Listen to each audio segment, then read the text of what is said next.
Welcome, listeners. Good afternoon. 171 for 2. First ball of David Miguel comes to Alliance and defend for no run. Cummins is back. Lock. Coming up for the pavilion end, up slope. Sort of slope right to left as they look at it. Lines into the offside as he does so much so attractively doing this game already with century Jack leaning. As that football on goes towards and he's done a historic role as he's been damned by that ball. He's living away now. Rubbing his knee. He's making that laugh with no one else. I think he's on with it in Yorkshire. So the 14th over of this innings and Yorkshire leading by 285. Here is Cummins now to bowl to Lath, who pushes back past on the walk forward and it's fielded by Dan Bodram. They kicked him with a fast thinking cap on during this break. How do they stop the runs coming? How do they make breakthroughs? Darren Stephen warming up his shoulders there. Might be on for Kim, but just see what it's all day. And they'll fly. Well, less for this. Go to his century and Joe Root, who may have heard of. He's on strike out at the moment, comes after him and it's a nice looking shot out towards the offside on the back foot, steers it imperiously for the onside boundary no run. Good looking shot again from Lythe. So here the England captain is on strike now as we go through ball 5 of this first over after what literally was the tea interval, so added into the break of his mark received today. And the field with just one step during that, keeping himself warm, bouncing on the spot there with a point. Actually, they're changing this now. Deep point is Joe Denley. And Hamid Kadri, who's a substitute fielder for Harry Podmore this afternoon, going to cover, drive up to mid-off and that's Dan Stevens. There's no run. They've got on hand breaks there. And keep his hands warm. He's at mid-on, Jack leading. He's at it's all about our discrimination. That's Matt on the floor. He's easy to recognise. He's got a good game to say. Sort of thought down for the Army. With a bowling. He's coming now. It's like a way on loose. Actually steered towards the point boundary. And that's single taken. And that will be the end of the over 123 for 2. So I'm assuming that under the Wild West Bandit type snood must be Zach Crawley out there on the boundary. Oh no, it's Grant Stewart coming in and Zach Crawley for position at mid-on. In fact, end of the over. Cummins takes his jumper from the 12th man. That's Marcus O'Riordan bounding out there. He's not been involved today on the field as far as I think of the 14 thing you can say. Doing a good job running jumpers at the moment. I'm at Colby, John Dodge next. Oh, John, did you prefer Jonathan to John? Yeah, really. That's fine, Jonathan Dodge. I do apologise. Jonathan Dodge beside me. Fabian Cowdy is also innings at first change this afternoon on BBC Radio Kent, BBC Leeds and all Yorkshire stations. Welcome to this commentary.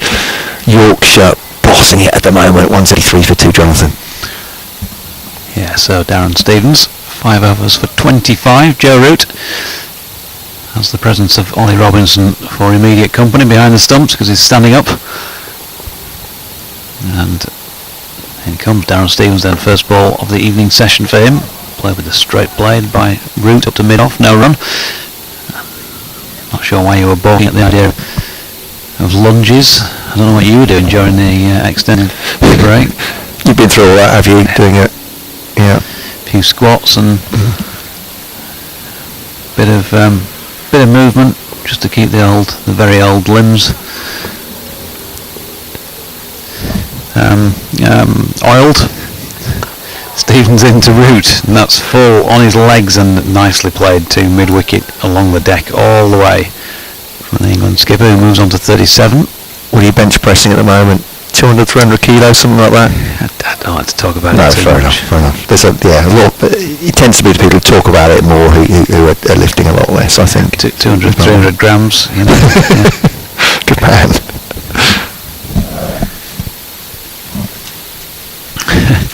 So we've got Stevens with the presence of a sort of fly slip here. 15. Looks a bit deeper than the slips have been, but not quite. I'm not sure actually. I think he's probably still in an orthodox position. He just looked strange because he is alone with the wicketkeeper standing up. That was a single to Lythe through the offside. It's hard for us to see the angle from here, isn't it? It looks like you're right. He's almost behind the wicketkeeper, but he is just set to the side in orthodox position. Stevens in again, past umpire Saggers, and Joe Root playing himself back in after the extended break. Pushes forward, no run. So 41 overs after this one remaining the minimum for the day. So it'll be a longish session. A virtually cloudless sky. There's a few thin wispy ones away to our left. But a beautiful sunny Canterbury evening as Darren Stevens turns his arm over to Root, who turns this one to deep backward square leg, where Denley will fire it in right over the top to Ollie Robinson. 176 for 2. And this pair, well, even if the ball's not disappearing to all parts, you can bet that as long as they're together, the scoreboard will keep ticking. Run rate 3.6 is pretty healthy as it is. Stevens around the wicket to Lyth. There's a half-hearted appeal as it wrapped him around the top of the pad, thigh pad area maybe. Saggers indicates that they've got through for a leg by, and Adam Lyth then gives his quad a bit of a rub. It's the end of the Stevens over. 6 of them now bowled by him, none for 28. Lyth 103, Root 38, and it's 177 for 2, 291 in front. Hard yards for the Kent bowlers today, just the 2 wickets taken. Tom Coe-Cadmore going 4th of the day to Grant Stewart, and Tom Loughton going 10 minutes before lunch to Matt Mills. Quite a long 21 overs between those 2 wickets falling, and then none in the truncated second session of the day. It was an hour and 10 minutes, and you'd have to say from a Yorkshire point of view, this has gone pretty much as they would have hoped. As Jonathan was saying, run rate of 3.6 and over at the moment, and not exactly dawdling either. Cummings is a lovely flourishing shot there on the back foot from Lyth out towards, fluid shot I should say, out towards the boundary and Denley Fields. Again, seem to have a lot of time to Miguel Cummings, who's pushing the ball through as fast as anybody on this in the 2 teams. Root has 38 as he faces from 64. As John was saying, I think that if you look across the piece, notwithstanding the opposition he's played, he could do the knock probably. And time at the crease will be very valuable for him and for England. In the long run he's hoping. Here's Cummings to the England captain on the back foot, just lets it hit the bat and almost cushions it back towards Jack Leaning at mid-wicket, who gives an off-tweaker to Daniel Bell Drummond on the full, catches it and just polishing the ball. Of course not allowed any spit, any saliva on the ball because of the COVID regulations. Cummings back to his mark. Number 41 is back, running away from us to Joe Root, just drops that down into the offside, and it'll be a single as Crawley runs off from slip to field, and 179 for 2. But at the moment, after tea, there's no real signs of ball beating back. It's very much as we were when we finished that second session, it feels to me, Jonathan. Yorkshire in control. Yeah, certainly very much that feel about things at the moment. Kent needs something, bit of inspiration. If they saw the back of these 2 quite quickly, they might get a little bit excited, but there's still a very healthy lead on the board. Yeah, and Lyth with the highest individual score of the match so far at 104, and he had the previous one of 97 as well. On the drive he is, but stopped again by Leaning. He's to the left-hander in the shortish cover position. It's like O'Riordan is poised again. Is he running Miguel Cummings' jumper? Is that his role at the moment? I think it might be. Looking that way. Overseas international, got to treat him right, I'd say. That's probably not a bad idea. But he's got something there. Not quite sure if that's Cummings' jumper again.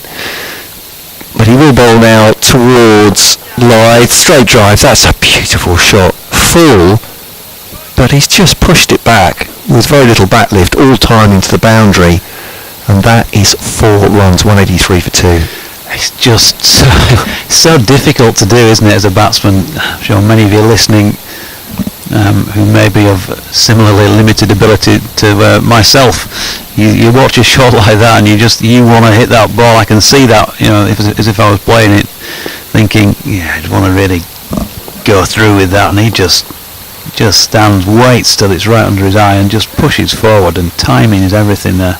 Absolutely, it doesn't look even like there's any aggression in that. It's just gliding back past the bowler. And this is a bit more of a punch, and because Cummins has perhaps hurried him a little bit into the onside, but he's defended it towards mid-wicket, end of the over. 183 for 2. That lead at 297.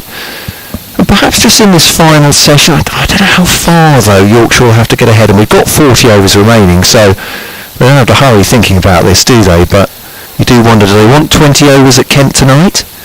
And what will they need on the board to do that? Perhaps with, what would that leave? 100 and 506 overs tomorrow. Yeah, they've got to be a little bit careful in terms of how long they leave themselves, in the sense that they've still got undercooked bowlers on the fitness front, so they've got to think about that as well. So they wouldn't want to be going too long, but at the same time they want to give themselves long enough on a difficult pitch for taking wickets, long enough to try and find 9 of them, we think, as we think that Harry Broadmoor won't bat second time around either. Oh crikey, we've got a mid-wicket cordon for Joe Root here. Yeah. So here's Stevens into Root, and one of that trio does the fielding. Biggest result of the day, irrespective of what goes on down here, is the first match of the season in the Airedale-Wharfdale League. Rawdon Cricket Club have got the points. Bowled out Ollie Kanian for 86 and knocked him off 5 down in 17 and a half overs. Well done, boys. Good start to the season. As Stevens is in and Root pushes back to the bowler in his follow-through. It was the result we were waiting for, to be honest. Yeah, I know. You did ask me, didn't you, during the break? Yeah. How are they going on, the Rawdon boys? Yorkshire listeners are used to me giving them a mention. If you can't be proud of your local, the club that produced Headley Verity and Brian Close, first place he played his cricket at. Stevens into Root, who pushes into the offside, and there's no run. Just tweeting a photo of that leg side cordon for Joe Root. Brian Stott, former Yorkshire batsman, of course, also played at Rawdon. More recent years we've had fleeting visits from former county players. Simon Kelly had a season, Jeremy Batty, Gareth Clough playing at the moment, of course, play for Notts. Open face from Joe Root, runs this one to point along the ground all the way. Darren Stevens, well, what a remarkable character, or a remarkable figure in cricketing terms. One of Wisden's 5 cricketers of the year. Already played well again in this game, and got his ton last week as his next delivery is full, and Root, with respect, steps across and gets everything behind that. England captain, he's been grinding away in his first 3 knocks and make that 4 now. A little bit more success in this, 39 from 71, but a very different feel about his innings compared to that of Adam Lyth. A little bit shorter of length this next delivery from Stevens, and pushed back to him again by Joe Root. So 7 overs, 1 maiden. The first one is bowled in this innings, Darren Stevens. None for 28. Not seen many maidens today, have we? No, not a lot. A rarity. Been as rare as a Matt Cole buying a round. So I'm led to believe. Not that rare, crikey. Those were the days. Do you remember that, when you used to be able to go into those things called public houses and socialise over a beer? It's been a bit of a relief not to be there, to be honest. I'd come up with different excuses from not having my wallet with me, that kind of thing. You know, it's been no idea how difficult it was to think up excuse after excuse for Mount Ian Jonathan. So it's been a nice rest, but I feel revitalised. It's Cummins now to bowl to Lyth, turns it into the onside, and Stevens wide at mid-on goes to field. I won't say he's got his collar up, but he's got the almost obligatory Kent snood now. Everyone's wearing them. He polishes the ball and He'll throw it back to the Cummins in the short sleeve shirt very shortly. Certainly Jordan Cox and Zach Crawley feeling the slips against Northamptonshire had them more or less completely covering everything, but just a couple of eyes under the cap as well with the snoods up. It might get to that at the end of this day, but it is glorious sunshine out there for them at the moment. Back foot steered into the offside by Root, and that's single for him. He's on to 40 now. Ryder's 109, and this partnership on 85 for 2, exactly 86 now. And it looks for Kent very much like, as this session wears on, although we're not far into it, that their batsmen are going to have to start thinking about how long they're going to have to stay at the crease to save a draw. Always fishing outside the off stump. It's spilt by Robinson. There's a half shout there. I don't know if Ly's got anything on that at all. I think it was a loose delivery. It was a loose looking shot. It was loose wicket keeping. I think all round probably the cricketers want to forget that one. No run, 185 for 2. It's a great pleasure to have your company today. Do get in touch by the usual means, Twitter and email, if you so please. Yorkshire fans will be pretty pleased with what's going on at the moment. What's a full throw? Oh, it's dropped! Is he? Was that a bounce ball? I think he's gone. It's been put down, has he? Under boundary. I'm just trying to find the stream again to check such things up. Or maybe it was on the bounce. Maybe I was overexcited there, but Ly's just going back there. It's got Stewart on that boundary. Had in his hands and it went down. Well, apologies if I got that one wrong, but it's another one you kind of rely on the crowd for, don't you? Was there an no? No, there wasn't. Here's Cummins now bowling to Lythe, up on his toes. That's a steer. Out towards the offside. Single taken. You tell me that. There'll be people watching the stream going, what's he talking about? He slammed it into the ground. It's one bounce to the fielder. Just, I must admit, I've lost the trajectory of it. I'll put my hands on up to that one. I think by the time I finally refound the streaming pics, it was a bit too late.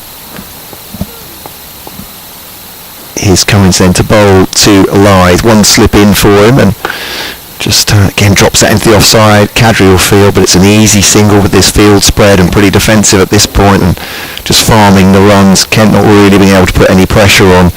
187 for 2 at the end of that over.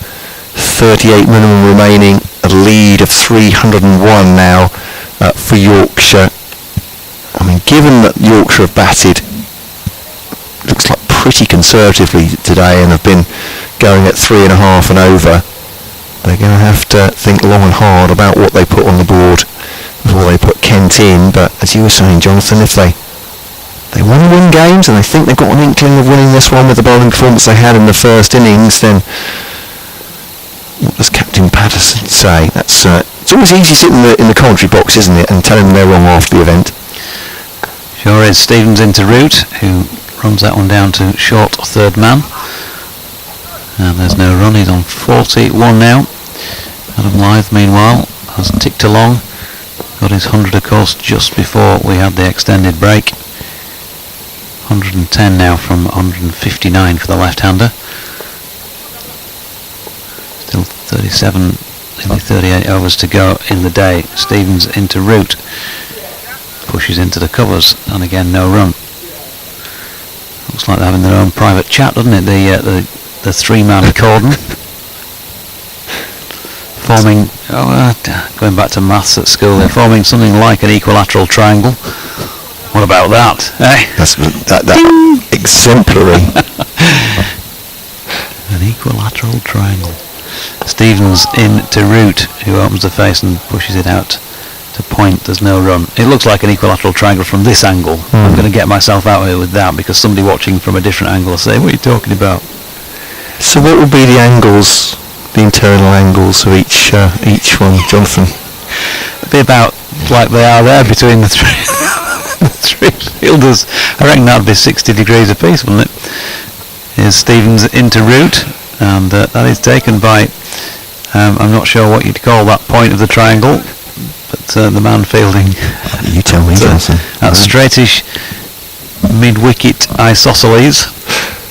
Oh, he's got isosceles now. He's going through all the variations. I've got my own hypotenuse on what's going on out there. Stevens into route, and he's opened the face. That's a lovely shot from Joe Root. Didn't try to overhit it. He's got 4 runs through the covers. There's a big gap out there. If you can just get it to the right as we look at it of the man at extra cover, and that's what he did. Square drive for 4. Nice work again. So he needs to looking silky smooth at the moment, and as I said, it's not a low run rate overall this is either, is it? They're farming the singles, hitting the odd boundary, and just the score inexorably going up. Stevens to Root, who's solidly behind. It's the end of the over. 191 for 2. All this talk of triangles. It's got the picture of the school calculator coming back up in the head now, with the cosine and the sine and the. And we go off at many tangents, of course, as we all do now during cricket commentaries. It's all like that. Just trying to get maths bingo going. We've done cricket bingo already during this match. Well, I'm going to actually make one. I think it's time for me to give the microphone over to Fabian Cowdrey. I'll be back 5ish. We'll be starting the sports show then as well, so I'll have the odd update in that. But I'll leave you in the very capable hands of Jonathan Deutsch and Fabian Cowdrey to join in very shortly. So it's going to be Miguel Cummins from this pavilion end again. Darren Stevens adds the sweater, an extra layer. Cummins comes in past Gould. Adam Lythe shoulders arms, no run. Welcome back, Fabian. Thank you. Yeah, good to be back on it. Back on air. Sorry. What a wonderful afternoon it is. 191 for 2 Yorkshire. Adam Lythe dropped in the last Cummins over. Deep cover, we leave it. So he was definitely dropped. Definitely carried to him, yeah. Definitely hit him. He probably had quite cold hands there on the boundary, trying to let him off the hook. He definitely should have taken it at this level. Cummins into Lythe again, who's just leaning forward into this and playing it out square on the offside. No run.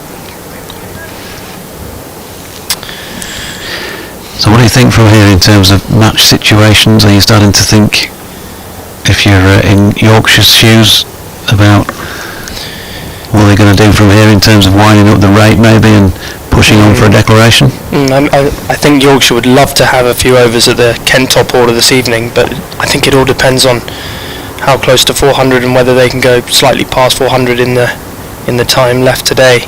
At this rate, they certainly could. Cummins into Lythe, who steps into this and this time strikes it out to cover, but along the deck all the way. Single to him, 1-1-1. Itchy feet, of course, for one or two well-known cricketing umpire, well, one particularly well-known cricketing umpire back in the day, David Shepherd. A different type of examination for Joe Root facing up to the evergreen Darren Stevens. You wouldn't have seen much of that type of bowling over the last few years. Cummins comes in, tall figure as he bowls that just wide of Root's off stump, and he pushes it straight to cover. What have you made of Cummins so far in this bowling innings? What has he done for 47 now? I think figures wise that probably says it as it is really. Penetration not a massive amount. I think he's clearly going to come into his own as the season wears on. The pitches get a bit harder. Got a little bit of a zip about him. Just short of length this time, and that's worked backward of square leg by Joe Root. Picked off for another single to this in-out field set by Daniel Bell Drummond.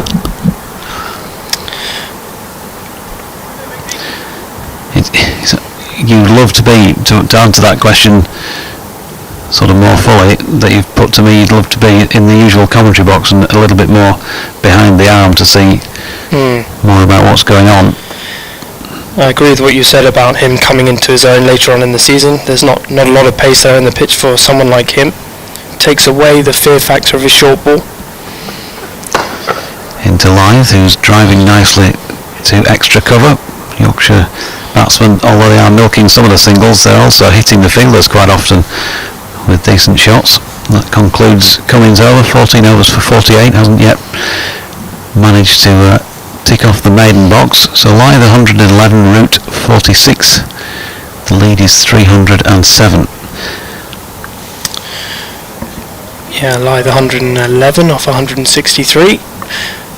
Joe Root has looked really good in this innings, actually very secure in defence. Just milked it around, hasn't he? Has just looked quite effortless throughout his innings. From Yorkshire's point of view, great that he's getting himself in and getting going, getting some runs. It's the highest score of the season quite considerably, isn't it? Yeah, it's just starting to feel as though things are taking shape for him. Really taking his time about things.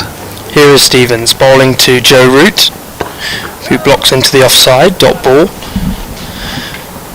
Yeah, Stevens just has to go back to being as boring as possible, just drying the runs up as best he can. Not a lot there for him. Not that zip off the wicket that even Darren Stevens needs to take the edge, or at least it looks that way. You never know with Darren Stevens, he always has a beauty, a jaffa around the corner. Here's Stevens, who bowls, punched off the back foot through the offside, just short of a length from Stevens, and that was all that Root needed. Rocks back and punches that through cover for 4. And that is Root's 50, a wonderful effort from him. Back into form for Yorkshire, he'll be relieved. And good signs for the England Test captain. Just 84 deliveries to get there, strike rate just under 60, and a very assured innings.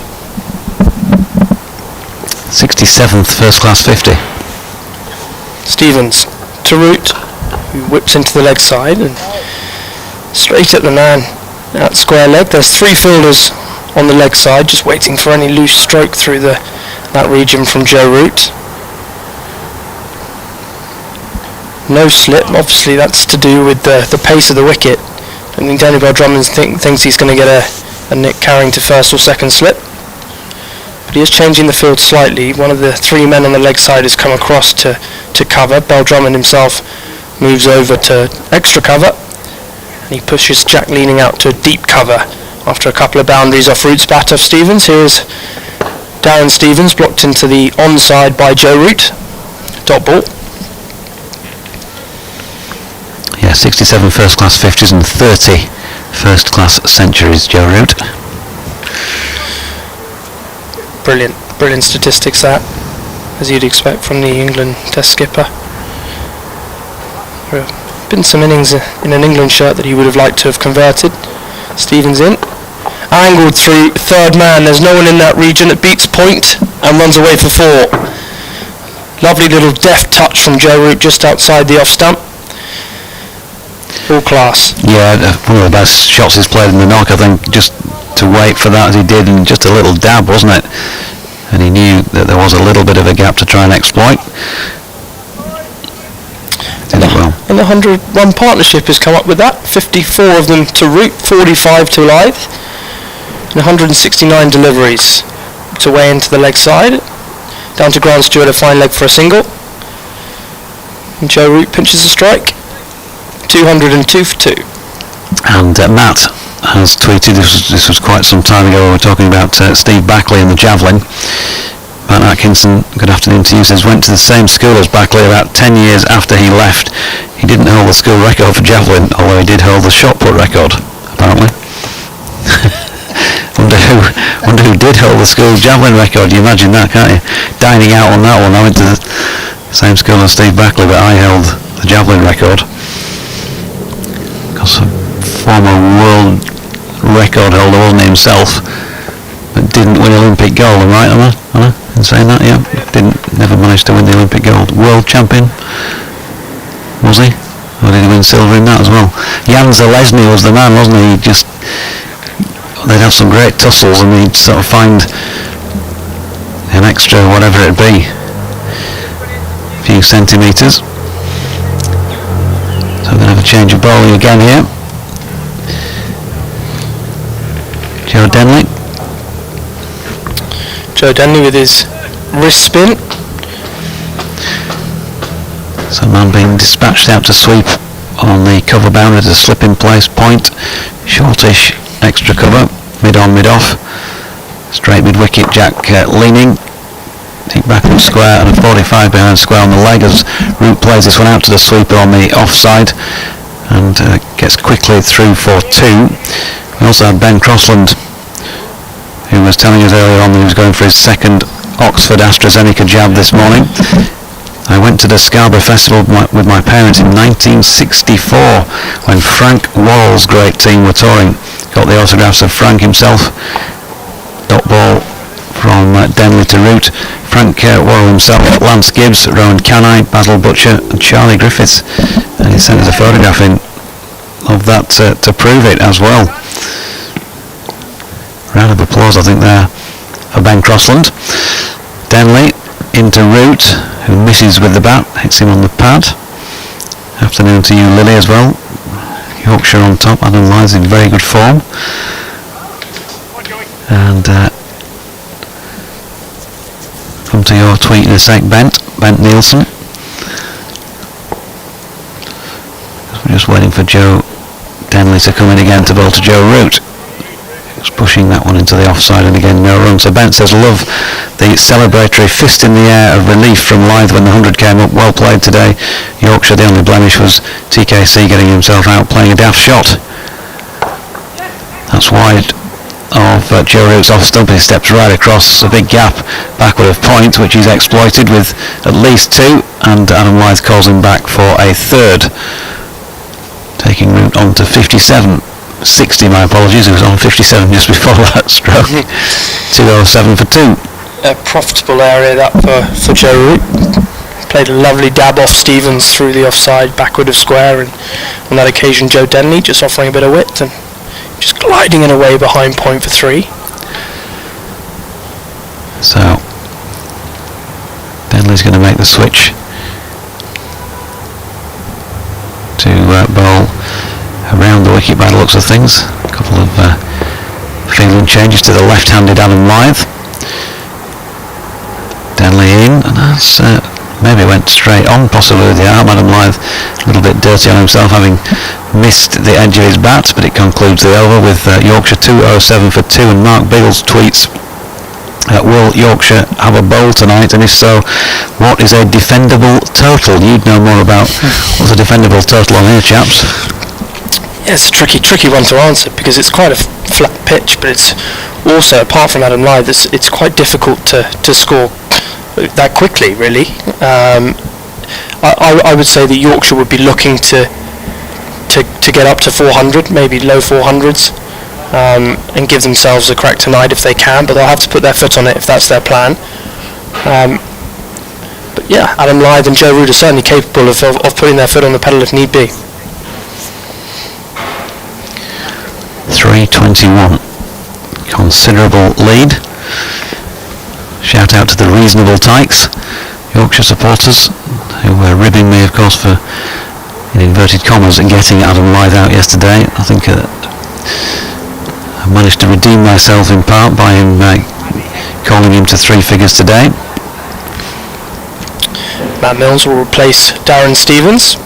It's been the pick of the bowlers for me. Milnes, 15 overs, just 1 for 48 and with 3 and over, but he's looked good. He's bowled really well. He's hit the spot over and over and over again. As Matt and I were saying earlier, his progression in a Kent shirt has been quite considerable. He bowls a good pace. And here he is from the Knackerston Road end, blocked down the pitch, stop ball. Just trying to hit the stumps is Matt Milnes, giving Joe Root anything to work with. The field is spread. Well, just one close catcher, short mid-wicket. The rest are in more conventional fielding positions and all on the rope. So deep point, third man, fine leg, deep square leg of the Scouts on the boundary. Short mid-wicket, Zach Crawley had a more conventional mid-wicket, closer to the umpire. Milnes is in, whipped in to the leg side by Joe Root off the back foot, only as far as the captain Daniel Bell-Drummond. They scamper through for 1.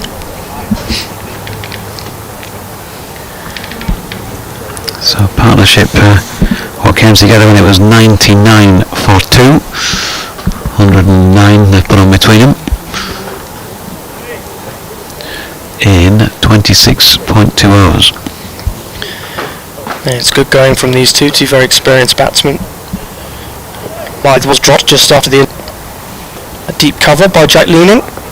Adam Lyth looks like it will run for 4 past fine leg. It will. Just a tickle down the leg side. A rare loose delivery from Matt Milnes. Finds the fence. The scoreboard keeps ticking away. 115 to Adam Lyth now. Off just 165 deliveries. He's looked fluent throughout.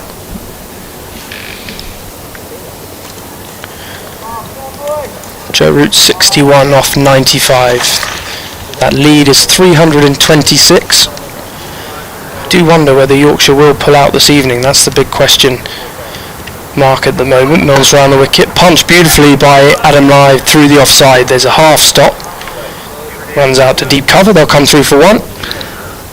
Taking Adam Lyth to his highest score of the season so far. 115 not out. He was against Glamorgan last week. He's in a bit of form, isn't he? 115, 52, 97, 116 not out. Yeah, really good cricketer, good batsman. Gets the job done. Matt Milnes is in again, over the wicket. Whipped away by Joe Root off the back foot. Good stop by Zach Crawley at square leg, but can't prevent the single. And looking at Adam Lyth's career, he's obviously had a crack in an England shirt already. Does he still have ambitions? Does he still have a belief that if he can put the runs on the board, he can somehow break his way back into that England side, or have those thoughts gone? I probably would say to that, he'd never say never, but we were talking about this with David Fulton yesterday. I think there's sort of a general acceptance that at 33 those days are probably gone. Milnes round the wicket. It's Adam Lyth, blocked into the offside dot ball. That completes his first over. It is a great advert for your testimonial year as well, of course, isn't it, to come up with 2 centuries in the first 2 championship matches of the season. Benefit year for him this year. Plenty of events taking place. I think I'm doing a Q&A with him with Pie and Peas at Scarborough one night. Oh, brilliant. One of the nights for there, and then also there is one at Headingley where I think Darren Lehman's the guest speaker that I'm emceeing. I've got to be in Cardiff the following morning for an 11 o'clock start. Oof. Wow. Fancy the chances? Are you leaving in the morning or leaving after dinner? I'll probably leave straight after. Maybe pull into a lay-by somewhere en route and try and get a few hours sleep as Root pushes forward into the offside. And there's no run, so we wish him well, obviously, with his testimonial year.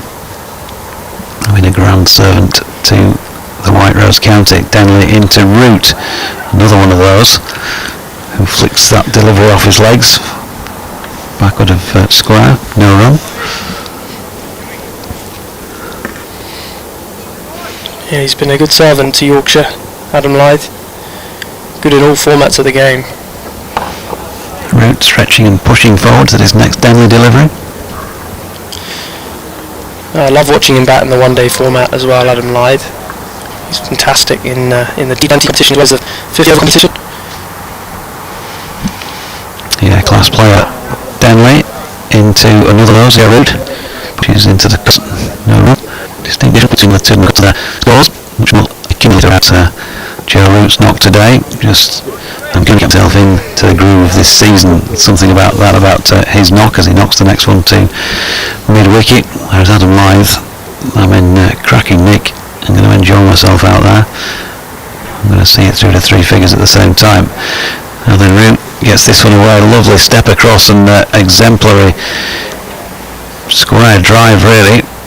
He's got it away for 4 because he's got Miguel Cummins down there, made a bit of a meal of it on the boundary rope, and he's now still laid prone. I'm not sure if that's out of embarrassment or genuine injury, hopefully not the latter. 4 miles to Root makes him the same as his number, 66. And Yorkshire 218 for 8, and Cummins eventually gets back to his feet, hoping that the growls from the middle of the pitch for the fielding gaff have now blown over. Probably look at his bootlaces, look at him walking back in, just having a check of the bootlaces there, not wanting to make eye contact with anybody. Sorry chaps, sorry boys.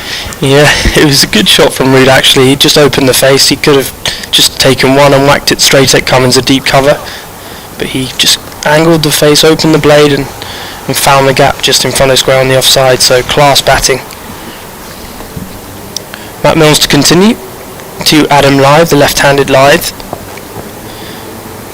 Magnificent form. Here is Mills round the wicket, bowls. It's a pill for LBW. So Lythe got quite a long way across his stumps, but he's shaking his leg as if to say, that's hit me a little bit above the knee roll. And the peel is turned down. Lythe looking to whip that away through the leg side. Give a not out. 218 for 2. 116 off 168 deliveries for Lythe. I agree with what you said about Joe Root and his accumulation today. It looks like a really dogged innings, just wants to get going for the year before a big summer of international cricket. Norm bowls, and he's hit that like a rocket straight at cover, and he's out, I think. Yeah, Adam Lythe is out. I thought it was a bum ball to begin with, and that is straight out the middle of the bat. It's a fantastic catch at short cover. A reaction catch, and Lythe is absolutely distraught with that dismissal. Couldn't have hit it better if he tried. Either side was 4, but instead he has to go. Matt Mills picking up his second wicket. Caught Cox, bowled Mills for 116. A fine knock. His second century in the county championship this year. He can be very proud of that innings, but he has to go. Yeah, 169 balls, 321 minutes, and I think it says 15 fours. It was very briefly flashed up. We're going to have a word with the scorers and ask them to just keep it up for 5 seconds longer for the commentary team. There's nobody in the stadium to put spectators who obviously want that info, so it's whipped on and off quite quickly. But 116 for Adam Lythe and a tremendous knock. And yes, he did give a couple of chances. I know those who might want to detract, but he saw it through this time, didn't he? 97 first time around, agonisingly close to a ton. Didn't make it this time around, and for 2 matches in succession he's scored second innings centuries, having got first innings half centuries. So he's learning match by match, really, I guess, and that's his just his highest first class score in this very early part of the season. And just wanted to say that is a brilliant catch from Jordan Cox, especially when it's quite cold out there. He's probably got the hand warmers on. They probably all do somewhere in their pockets, so they can catch the ball comfortably. But a real reaction catch from Cox, who is a keeper at heart. Yeah, superb catch. And in terms of just finishing off the Adam Lythe story, if you like, for the match, putting his team in an extremely strong position with both his contributions here, really, because take out his 200 odd runs, that lead with 3 down at just over 100, you'd still be thinking, yeah, this is an interesting, potentially still fairly even contest, but he's played a big role for the White Rose. Harry Brook, the new man. Mills is in to bowl to Harry Brook, his first delivery. Joins Joe Root. Driven beautifully out the middle of the bat, full of the length from Mills, and what a way to start your knock. Just over pitch from Mills and crashed out the middle of the bat past Bell Drummond at mid-off for 4. Yeah, quality player Harry, and runs will come quickly if he stays there for any time. Joe Root immediately walking down, probably just saying, okay, right, yeah, great start, let's just not get carried away. Almost the shot of the day for me, that. Just over pitch, wasn't it? It's timed through extra cover for 4. Mills hoping for a big comeback then. Bowls to Harry Brook. That's whipped through the leg side this time. Misfielder mid-wicket. It's not going to quite have the legs, is it, I don't think? Cummins giving chase, and they'll get 3. Brook stumbles over trying to turn for 3, but he does get in, so a fluent start, to say the least, for Harry Brook, who moves to 7 off 2 deliveries, with a strike rate of 350. Sean in Rounder says, with regard to the triangle thing, I see you are scaling the heights of triangulation. Isosceles is more of a challenge. I heard you say that, and I've got to be honest, I didn't really know what you were talking about. You're suggesting that perhaps as if I did. Here is Milnes over the wicket. Joe Root drops into the offside and they'll scamper through for a quick single. Harry Brook makes it home easily. Old Leo's CC, shout out to you up in Leeds, which is where one of the Rawdon teams have been playing today.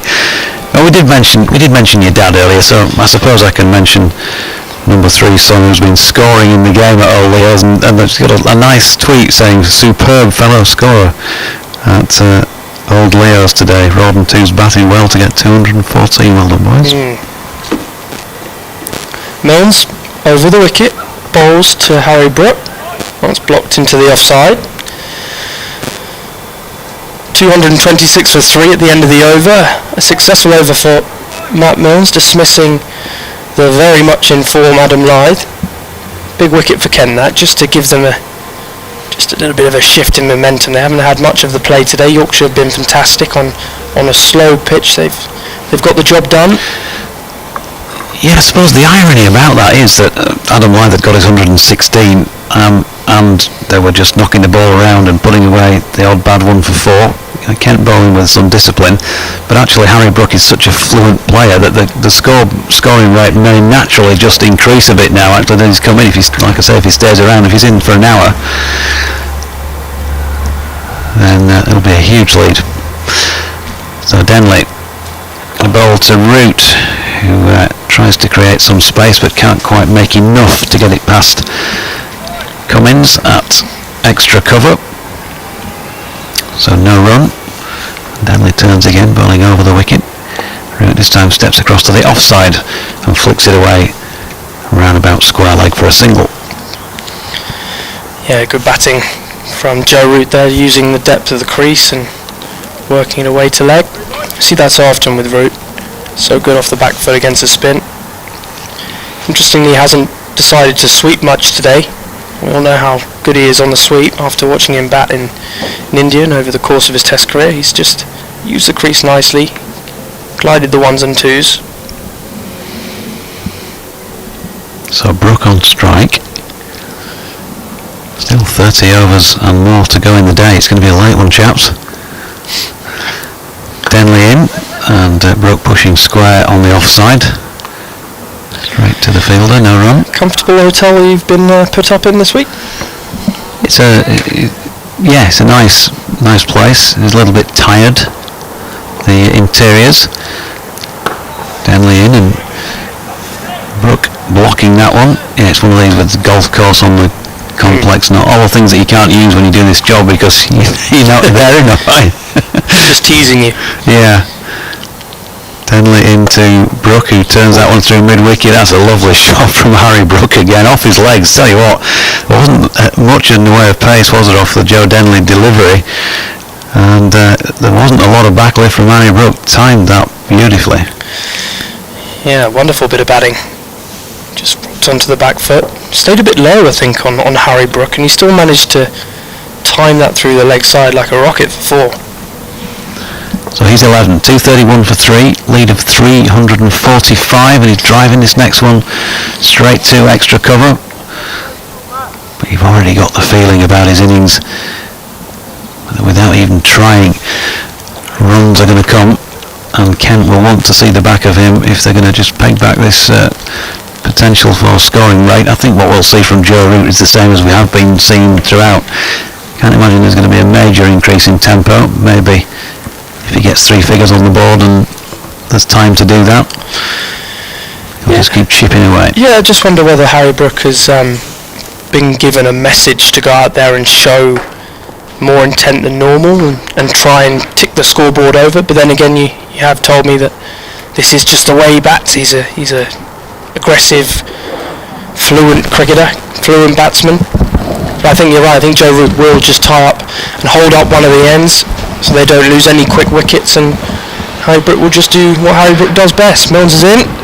Down the leg side, there's an appeal. Great catch from Ollie Robinson, diving to his left.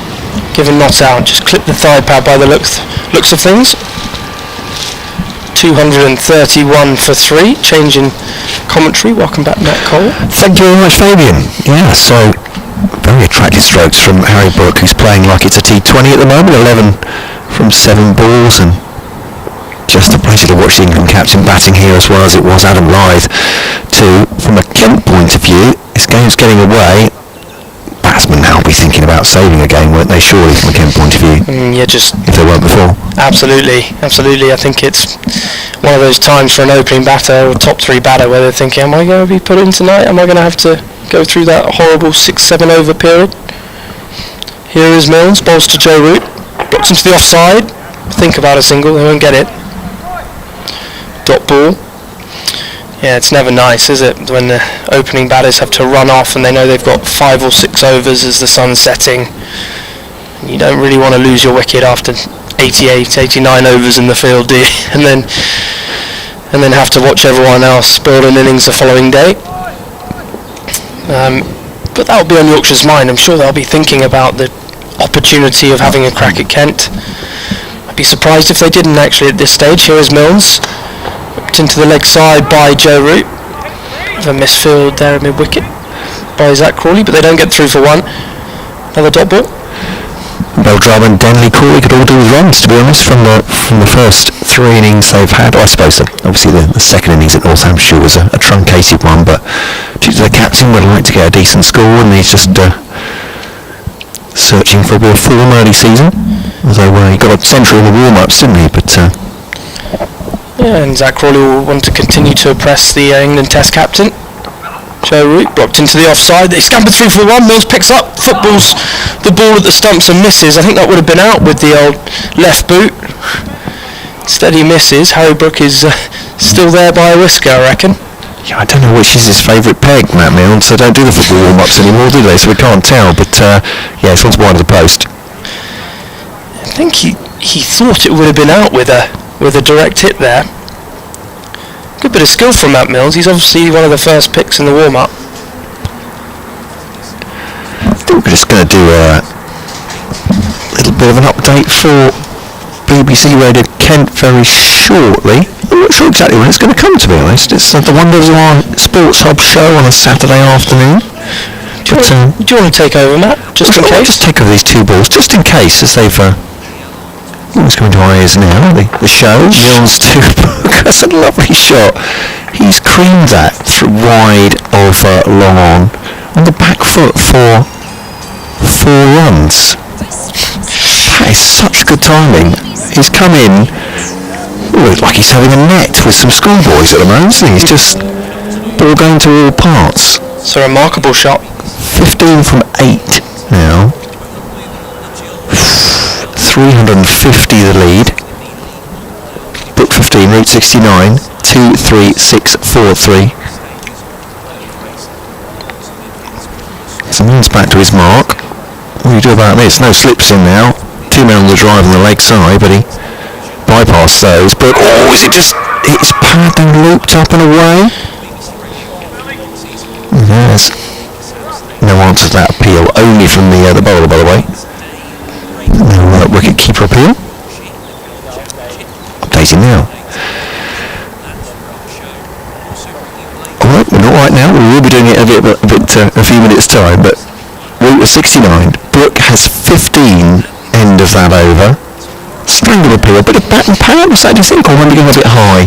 Yeah, I was surprised Matt Milnes appealed, actually. Just looked like a glove onto pad and looped around the leg side. Yeah. We're just excited that it's wrapped the pad, and not many have beaten the bat today, that's for sure.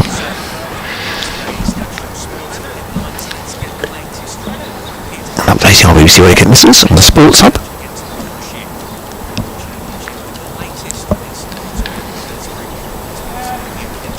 We've watched some fabulous cricket today. That's the good news. The bad news for Kent is it's been mostly Yorkshire today. Adam Lyth with a century to add to his 97 in the first innings. 116. He was out just a couple of overs ago. A very smart reaction catch from Jordan Cox, getting rid of him for 116.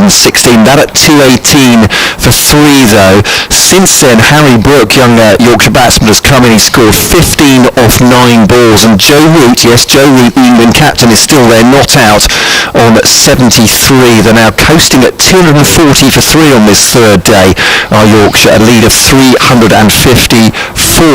Kent took an early wicket, 4th over of the day. Grant Stewart getting rid of Tom Coder-Capmore for 3, and Tom Loughton was out just before lunch. LBW to Matt Milnes, who also got rid of Lyth, but just 3 wickets in the piece today for Kent means the batsmen will now be thinking about how to save this game. Yorkshire are back towards a declaration, maybe have a bowl at Kent this evening on a pretty bat-friendly surface, but there could be a lot of scoreboard pressure. This lead at 3-5-5 now for Yorkshire, 2-4-1 for 3 in the sunshine at the Spitfire Ground at St Lawrence, and commentary continuing via the BBC Sport website and app. And you missed a lovely 4 from Joe Root during that, and now Harry Brook is facing the spin of Joe Denley.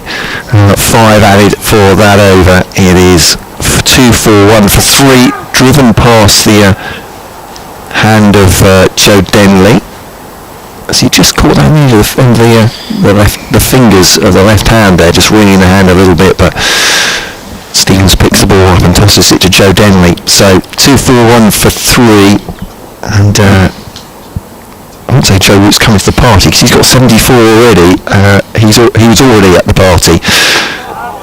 And just pushing the ball into the offside is Harry Brook, for once just going back within himself. But he's played brilliantly. It's Yorkshire's day, isn't it? And I have to say that it has been a great display, but won't be warming the cockles of the Kent fans at home, that for sure. Bring Fabian Cowdery on that, just a second last ball of the over from Denley, and defended by Brook. Ended the over 2-4-1 for 3. That lead 3-5-5. Fabian Cowdery. Yeah, they've been toiling, Kent. It's, as you said, there's not a lot in the pitch. At least it doesn't look like it's turning a lot. I think we've seen a couple of balls turn and bounce. Apart from that, it's been quite smooth sailing for Yorkshire.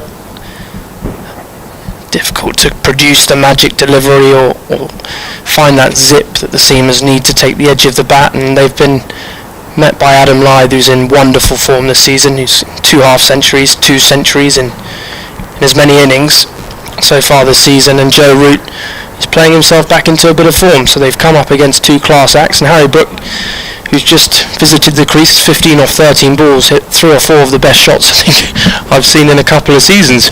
Yeah, they're looking pretty good. 241 for 3.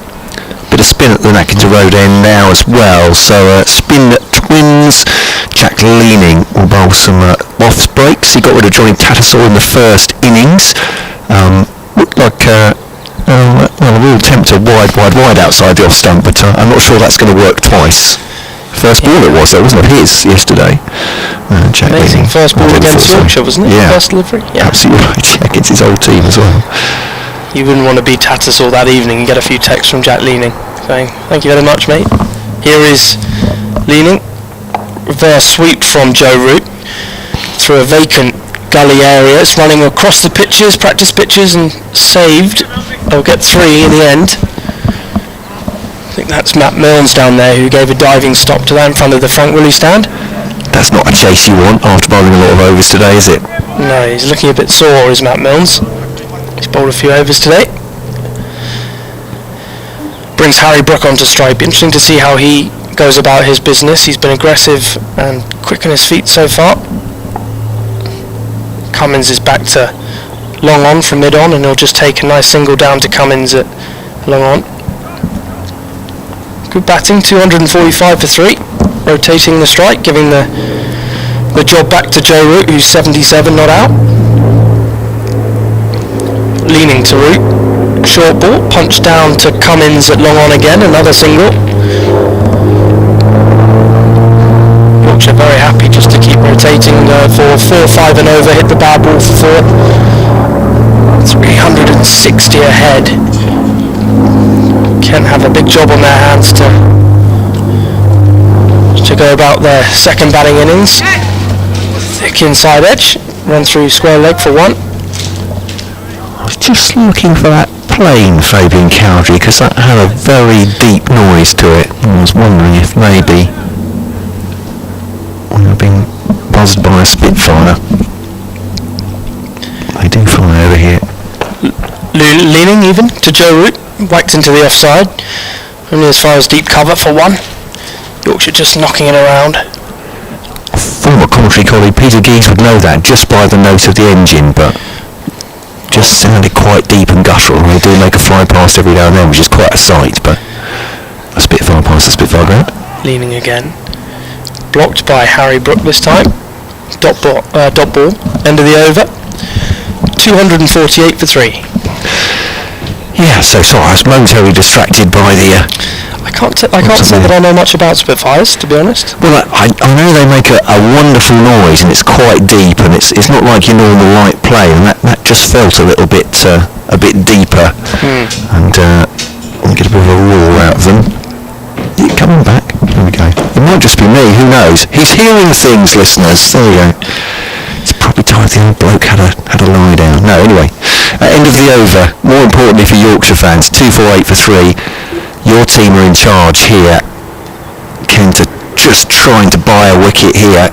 It sounds ridiculous because Adam Lythe's probably just got out, but game slipping away from them. And a long day in the field. Denley over the wicket then to Joe Root, and manoeuvres that into the onside, and it'll be fielded by what's it, a fielder out on the right inside there? Is this Jack leaning or? I think it might be leaning. Yes, sorry. Is it Jacklin just coming in there? I think he's coming into my wicket there. It's about right. Well done, Fabian Cowdery. Thank you. This is Denley. Just a little dab down by Brook, trying to run it through third man, but fielded by Hamid Kadri, who's come on as 12th man today. And there is no run. Joe Denley just wrist spins the ball from right hand to left. Now bowls to Brook back in his crease. Looked like it gets a little bit low, but nothing too frightening about this pitch in terms of helping the trajectory or the speed. 17 for Brook from 18 now, and Root has 80. Adam Lythe with a century today. Well, the start of the season he's had is getting more air on that one. In the block hole, driven up to down Stevens at mid-off, and there's no run. Gets through his overs quickly as well. Just Joe Denley. And a bit of a chilly up from Darren Stevens to Joe Denley. Bowls now, rocking into his crease is Brook. Manoeuvres that into the onside again. Jack leaning fields, and there's no run. Doesn't beat the field on that occasion, which he did with his first 3 or 4 strokes with absolute aplomb. We're coming to the end of this 64th over. 26-6 still remaining in the day. It will be a late one for obvious reasons. 5:15 now, and just push forward, a gentle push forward by Brook, all the way along the ground. No run at the end of the over. 249 for 3. The lead at 363 for Yorkshire, and they're going at nearly 4 and over. And since Harry Brook came in, that's gone from sort of 3.5 to 4 and over. Fabian Cowdery. It just doesn't seem like Yorkshire need to risk. They need to push terribly hard to build a big lead before the end of this day, and perhaps, as you were saying, a little dark perhaps at Kent before the day is done. Yeah, the way they're going, they could get up to sort of 10-12 overs at Kent tonight. They're moving it along nicely. As you say, Harry Brook's been fluent. Joe Root just doing what Joe Root does. Just knocking it around. Blocked into the offside by Root, rotating the strike. So brilliant to that is Root. Gets off strike so easily. Never allows the bowlers to put pressure on him. Always keeps the scoreboard moving.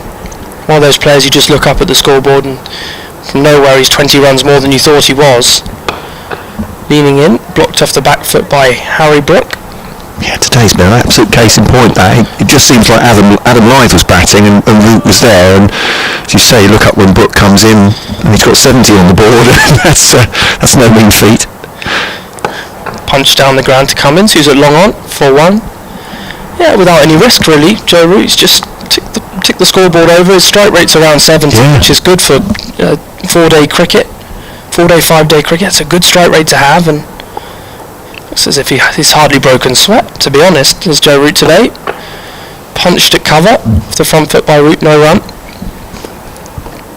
Yeah, it's nice work if you can make 70, 75 imperceptibly, isn't it, really? Just hanging around, it seems like, but as you say, an enormous amount of skill goes into that. Leaning in, reverse swept beautifully, but found short third man, but they'll run through for one. He started to sweep in the last 15-20 minutes. Before he got to around sort of 65-70, he was just very happy to rotate the strike, but recently he's showing a few more of his skills. Perhaps there is a plan to get up to a score that they want to give Kent, and that's angled through the offside, fine, through a vacant second slip region, off leaning, bit of pace offered, quicker ball, and Brooke has just glided that for four down to the Frank Woolley. That's just a good shot again from Harry Brooke, isn't it? He's on 22, Root on to 82. I'm just looking around the country for other scores as well, and Middlesex have stabilised. They've been set a theoretical 5:31 to beat Hampshire after Hampshire declared midway through the day today. They won 25 for 3. It's all about for them protecting the wickets. They've only got 7 left in the tank. Looking elsewhere for results which might go through today, here's a fascinating one. We'll be the judge of that. Essex were all out for 330 against Durham, and Durham bowled Essex out on the first day for 96, but now Durham are 6 for 2, and they need another 162 to win that one, so that could be over today, potentially. Looks like a fascinating game, that one, at Chelmsford. It's a Denley to Root, back in his crease. Played it late, little shout from Ollie Robinson, like the look of that delivery, but again, as you say, Root's just got himself off strike. It's not like, it feels like there's pressure on him, because suddenly he's at the other end, and then he has a new batsman to face, Holbrook. He's on 22 from 24, rather. Comes over the wicket now, does Denley. Flatter delivery, it drove him straight back at the leg spin bowler by Brooke, and takes the pace out of it. Denley almost turns him around as he puts the right hand in front of it, and there is no run. Beautiful blue skies out here, continuing 20 past 5 on this April afternoon. Yorkshire 257 for 3. Couldn't be a better picture for fans of that county. Driven, lovely shot by Brooke, and that's 4 runs, just past his strike partner Root at the other end. Again, almost imperceptibly. Doesn't look particularly like an aggressive shot, but he's just gliding that down towards the pavilion end. 4 more runs from Brooke. This is a bit of an exhibition. It's the first time I've seen Harry Brooke bat in the flesh, I think, and he looks mighty good. He's full of confidence. He's hit some wonderful shots, as you said. That was just full of a length from Joe Denley, and he's timed that off the spinner with no pace on the ball really to work with down the ground for 4. So Yorkshire 261 for 3. Run rate is up to exactly 4, says the scoreboard. 4 and over, 5 off this over, and Denley, a bit more air on that one. Could pick up that from Jack leaning on the run at mid-wicket, as Brooke looked to angle it past him. No run. Good fielding. Nottinghamshire against Warwickshire looks like a good contest as well. That's into the final innings, but Knott's on top there. I'll tell you about that in a second. Defended this one, there's no run. So Nottinghamshire bowled out for 260. Warwickshire are 19 for 1, needing another 314 runs. So Nottinghamshire favourites there, putting himself in the box seat. But this one's just to push back to the bowler again. Not fielded by Denley this time. It's Daniel Bell-Drummond behind him. End of the over, 261 for 3. Yorkshire at 375 ahead. And I don't know if this is intentional from the captain here. I suppose they're not at the point of getting the new ball yet either, but keeping the spinners on and perhaps keeping the powder dry with the seamers, you think, at this point? Yeah, I think also Bell-Drummond wants to get through a few overs quickly.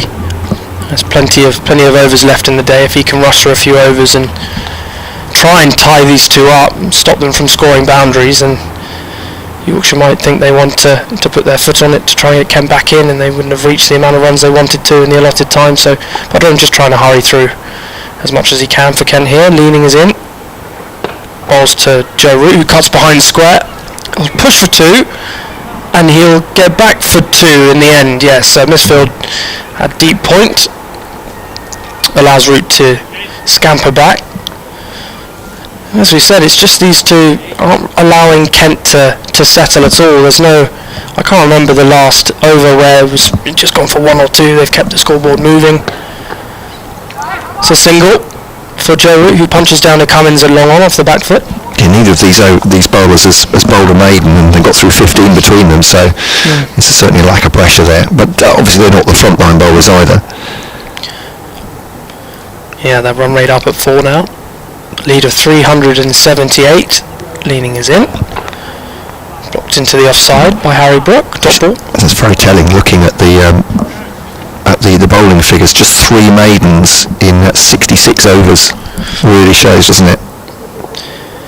Yorkshire have picked them off today. Leaning in. Blocked by Harry Brook into the offside. Another dot ball. 3 off the over so far.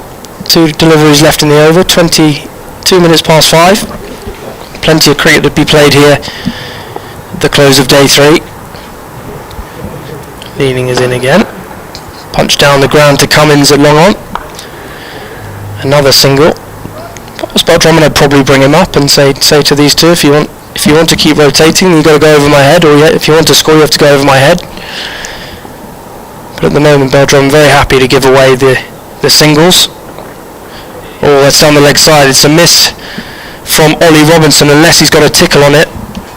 No, it's been given by, so that goes against the keeper, but a poor delivery from Jack Leaning, firing it down the leg side, and that doesn't help matters at all. It's 8 off the over. The partnership 51 in 52 balls in 29 minutes. Harry Brook 27 of those, and Joe Root just ticking along with 20 of those. Again on this pitch, well, and with the expertise of the batting as well, doesn't look like they're taking any chances at all. It's looked fairly procedural, that 50, which has come very quickly indeed. 269 for 3. Yeah, as a fielding captain at this point, what do? You pretty much know you're not going to win the game at this point, surely. And what are your thoughts? Just. Well, the worst thing possible has happened to Beltram, and Harry Brook's come out and played brilliantly and gone at a runner ball. Denley bowls to Brook, rocks onto the back foot and pushes the onside no run. Yeah, he's not allowed Kent to dry up the new batsman to try and slow the game down, so Yorkshire seem to be rocketing towards whatever score they have in mind.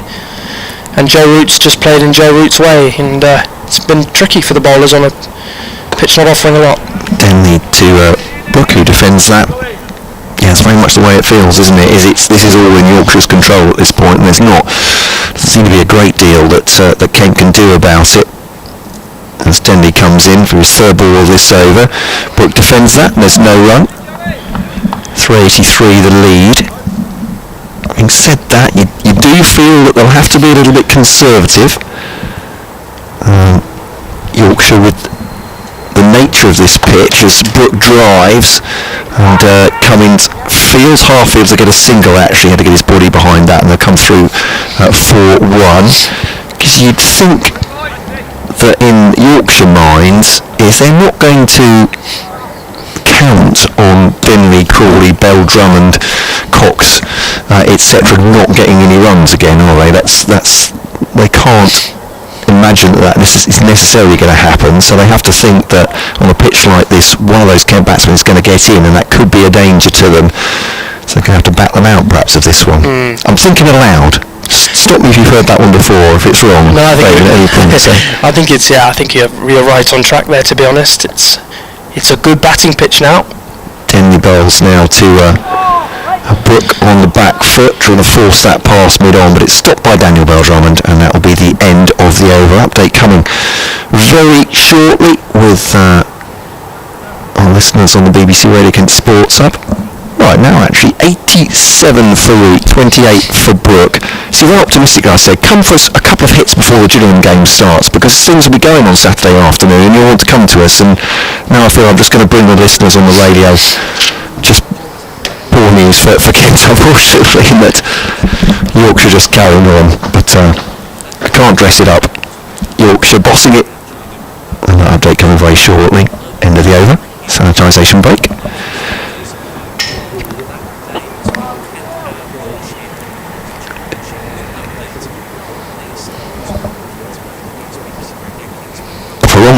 22 overs still remaining. I wish I could bring you some good news for Kent, but I can't. Yorkshire batting on. Young Harry Brooks come in and hit a sprightly 28. Joe Root, the England captain's got 87 not out. They've just brought up their 50 partnership and they lead now Yorkshire by 385. 271 for 3. They are just building their declaration total here. They'll probably have a dart at Kent before the end of the day, and it's been a real toil for Kent. 2 wickets for Matt Milnes, 1 for Grant Stewart today, but those wickets have been far and few between. 271 for 3, 273 for 3 for now Yorkshire. 387 the lead. We're just waiting for them to declare sometime in the next hour, I'd imagine. But the commentary does continue on the BBC Sport website and app. Chad leaning in, whipped away by Joe Root for 1, down to Joe Denley, a deep square leg. 274 for 3, Root to 90, just 10 away now from what would be a fantastic innings. Bit of a masterclass from the England Test captain today so far. Adam Lyde earlier in the day went past his second Championship 100 in as many matches, just the 2 games. He's been brilliant for Yorkshire so far. That's blocked into the offside by Harry Brook, top ball. And it's been all Yorkshire all day, I would say, Matt. It's been sorry if you're listening in as a Kent fan. Certainly been in front in this innings. That's beautifully played by Harry Brook. Good hands through the ball. Bit of width on offer from leaning, trying to fire that ball in, and Brook doesn't seem to be missing out on any loose deliveries at the moment. And he moves into the 30s. I was just laughing because I could have just started my update with that, couldn't I?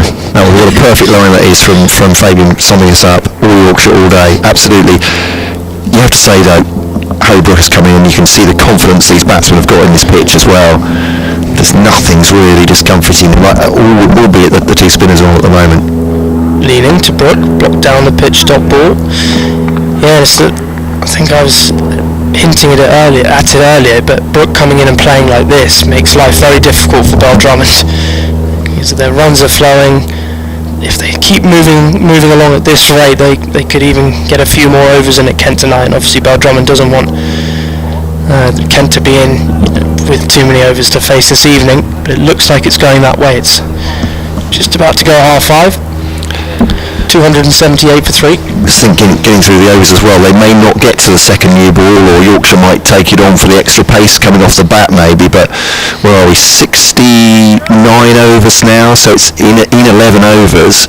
They might want to have 10 at Kent, mightn't they? They might not even bother letting Kent have the new ball, but Denley then to bowl to Joe Root, works back in his crease once again, plays it delicately off the back foot, just backward a point, Hamid Kadri fields, and they'll take a single. 280 for 3, and Root, as we were saying, gliding along. Yes, it's a proverbial swan, isn't it? There's a lot of activity going on with Joe Root, but he just appears to be serenely moving towards 100, and that's driven back past the bowler, and that will be 4 runs, no chance of the field there.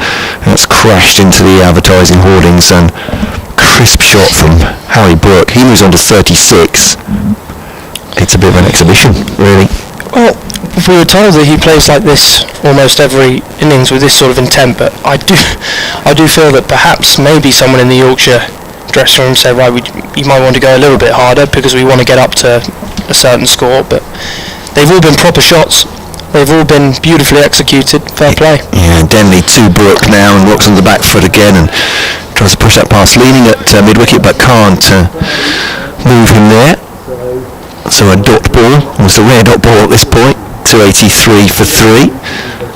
Denley over the wicket to Brook, drives that straight down the ground again, but Bell Drummond has positioned himself there at long on, so there's no run. And 2 balls to go of this over, we'll bring Jonathan Doidge back in, and I think we've been delighting in the stroke play from Yorkshire. I'd imagine he'll be pretty pleased as well, and Yorkshire emailers and tweeters, get in touch with us. This is an innings out for a single into the offside and fielded, but no pressure on the batsman at the moment. And they're making it so. 37 for Brook as he faces, 92 for Joe Root. Denley comes over the wicket And last ball of the over, it's a push to Bell Drummond, farming the single farming two actually wide of Bell Drummond, really good running. Brooke goes on to 39 from, crikey, they've done that run already, as he was running, 38 he has from 44, Root has 92, that's really good scoreboard work as well. A lot to admire here at Canterbury. 92 for Root off 128 balls. BBC Radio Kent and BBC Leeds and all Yorkshire stations. Yorkshire 286 for 3 in the sunshine here at the Spitfire Ground. St Lawrence going at 4.1 and over. They lead by exactly 400 at the end of that over. And your commentary team, me, Matt Cole, bowing out for the moment. Fabian Cowdery to take you through, and the next day we'll be joined by Jonathan Deutsch. Jack Leaning then will continue, 286 for 3 at Yorkshire. Joe Root reverse sweeping, misses that one on that occasion. Looking to beat Matt Milnes at short third man. He loves the reverse sweep, does Joe Root, loves every sweep. He's played beautifully so far, and the Yorkshire balcony will be hoping he can finish off what's been a masterclass innings from the England captain. Punched out to long on for one. 93 of 130 for Root, 93 of 130. Straight rate of above 70, and Harry Brook 39 of 44. So very much at home. Leaning in again. Bowls to Brook, blocked down the pitch by Harry Brook, looking to rotate the strike, can't get it past the outstretched hand of Jack Leaning. Long on, long off, deep cover and 2 scouts on the leg side. Leaning in, that's worked into the leg side, straight at Kadri this time in mid-wicket. Another dot ball. 8 overs for Leaning so far, he's going at just under 5 and over. Leaning in, punch down the ground as far as Cummins at long on, and they'll scamper through for yet another single. It's been great stuff, hasn't it, for Yorkshire?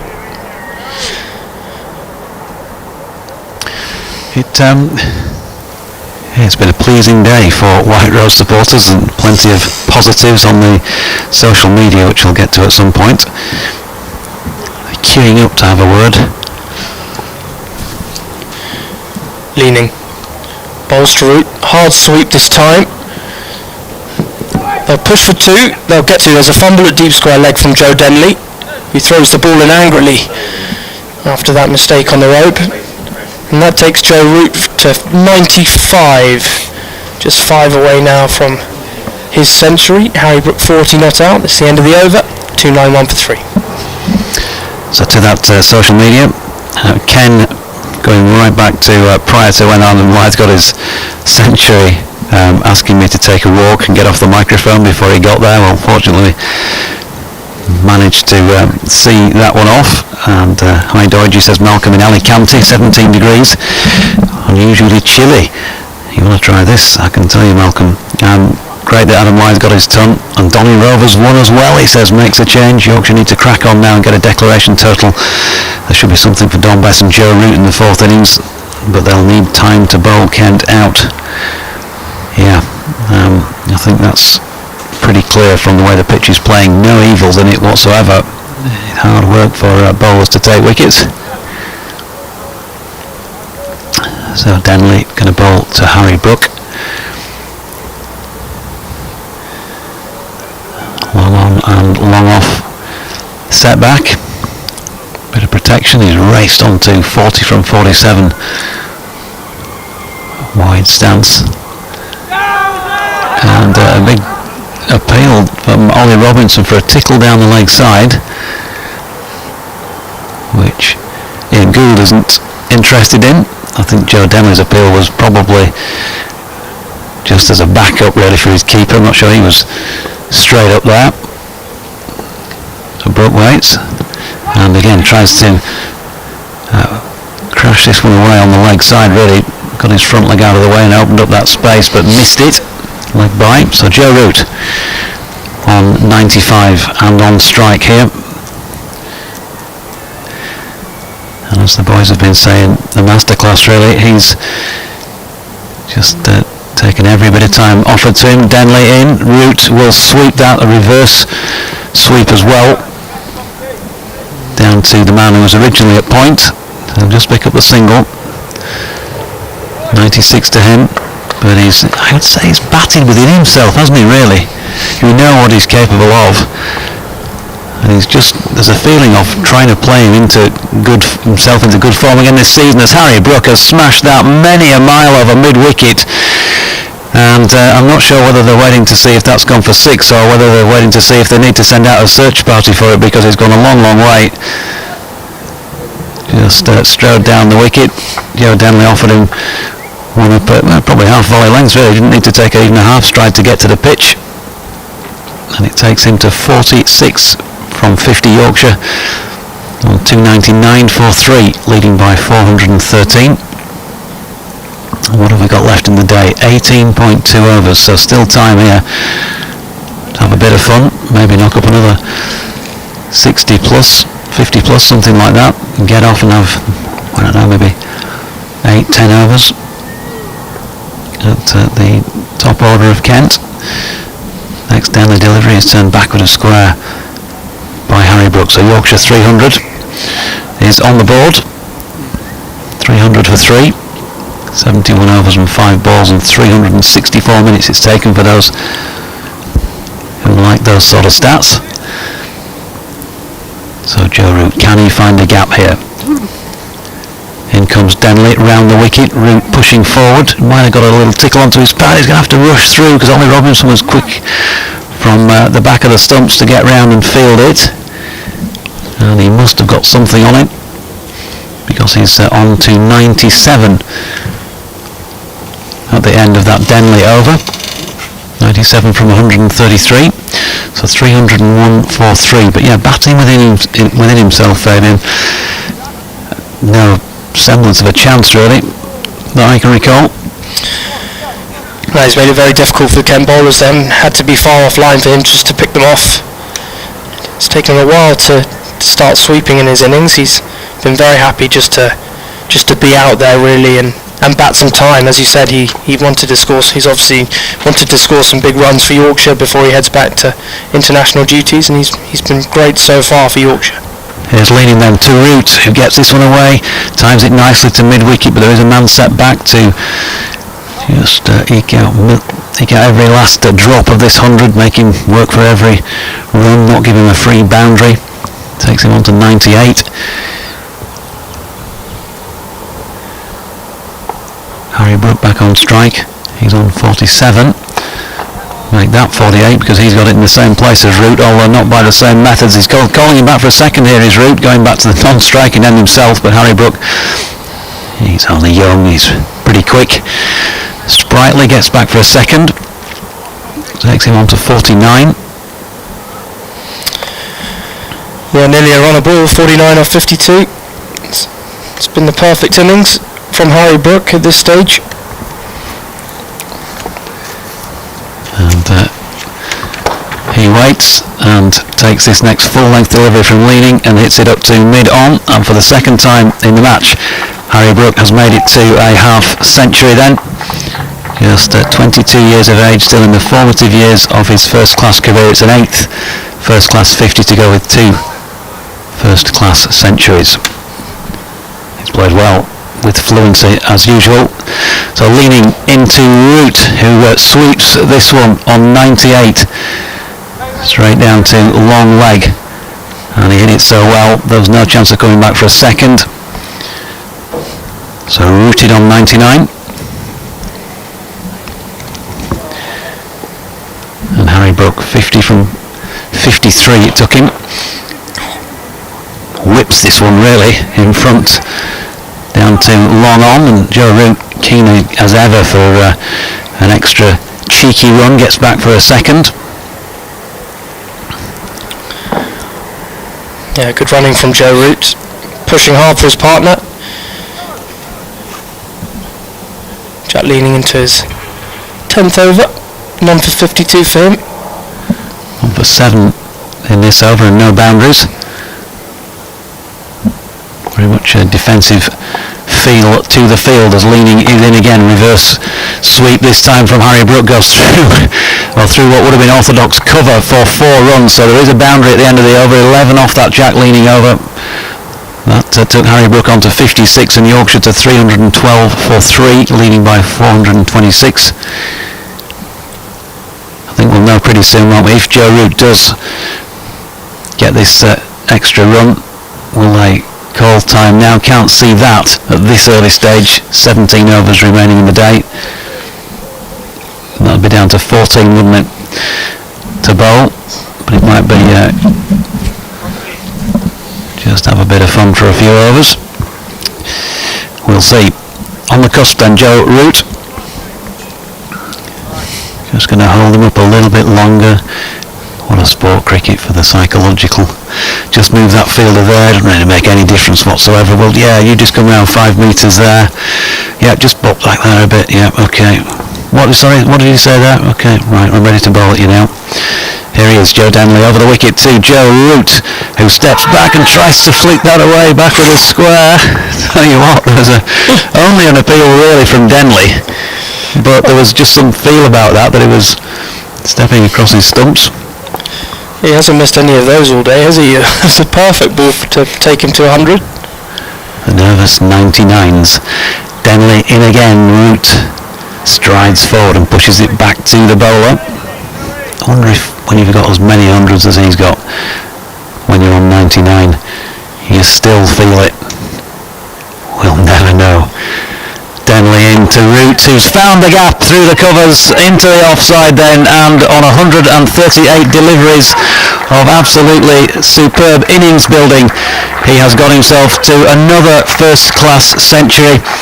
That is 31 first-class hundreds to his name. This one has taken him 138 deliveries, 250 minutes, and has included 7 fours. I mean, that statistic, just 28 runs in boundaries, that tells you everything about how he's accumulated those runs. He's played himself into form for the season, and he's played a really important role for his county once again. Well done to Joe Root on another first-class century. Yeah, masterful innings from Joe Root, showing all his class. Rotated the stride beautifully, put the bad ball away, been a little bit more expansive in the last 10-15 overs. Well deserved 100, and a big innings before an important summer for the England Test side, just to get his momentum going with the bat. Denley into Root, who has gone. Yeah, he's tried to sweep that over mid-wicket for 6, and it came so out of the blue, I don't think we even knew what to do. That was full of a length, and Joe Denley has dismissed the England captain. I'm sure there's an obvious sign there about Yorkshire's intent. The first time Joe Root tried to hit the ball airily, and he played all around it, but a fantastic innings for Joe Root. 101, cleaned up by Denley in the end. 139 balls, a strike rate of 72, 7 fours in 252 minutes. He can be very proud of that effort. Super stuff then from the England skipper, and he'll be delighted about that.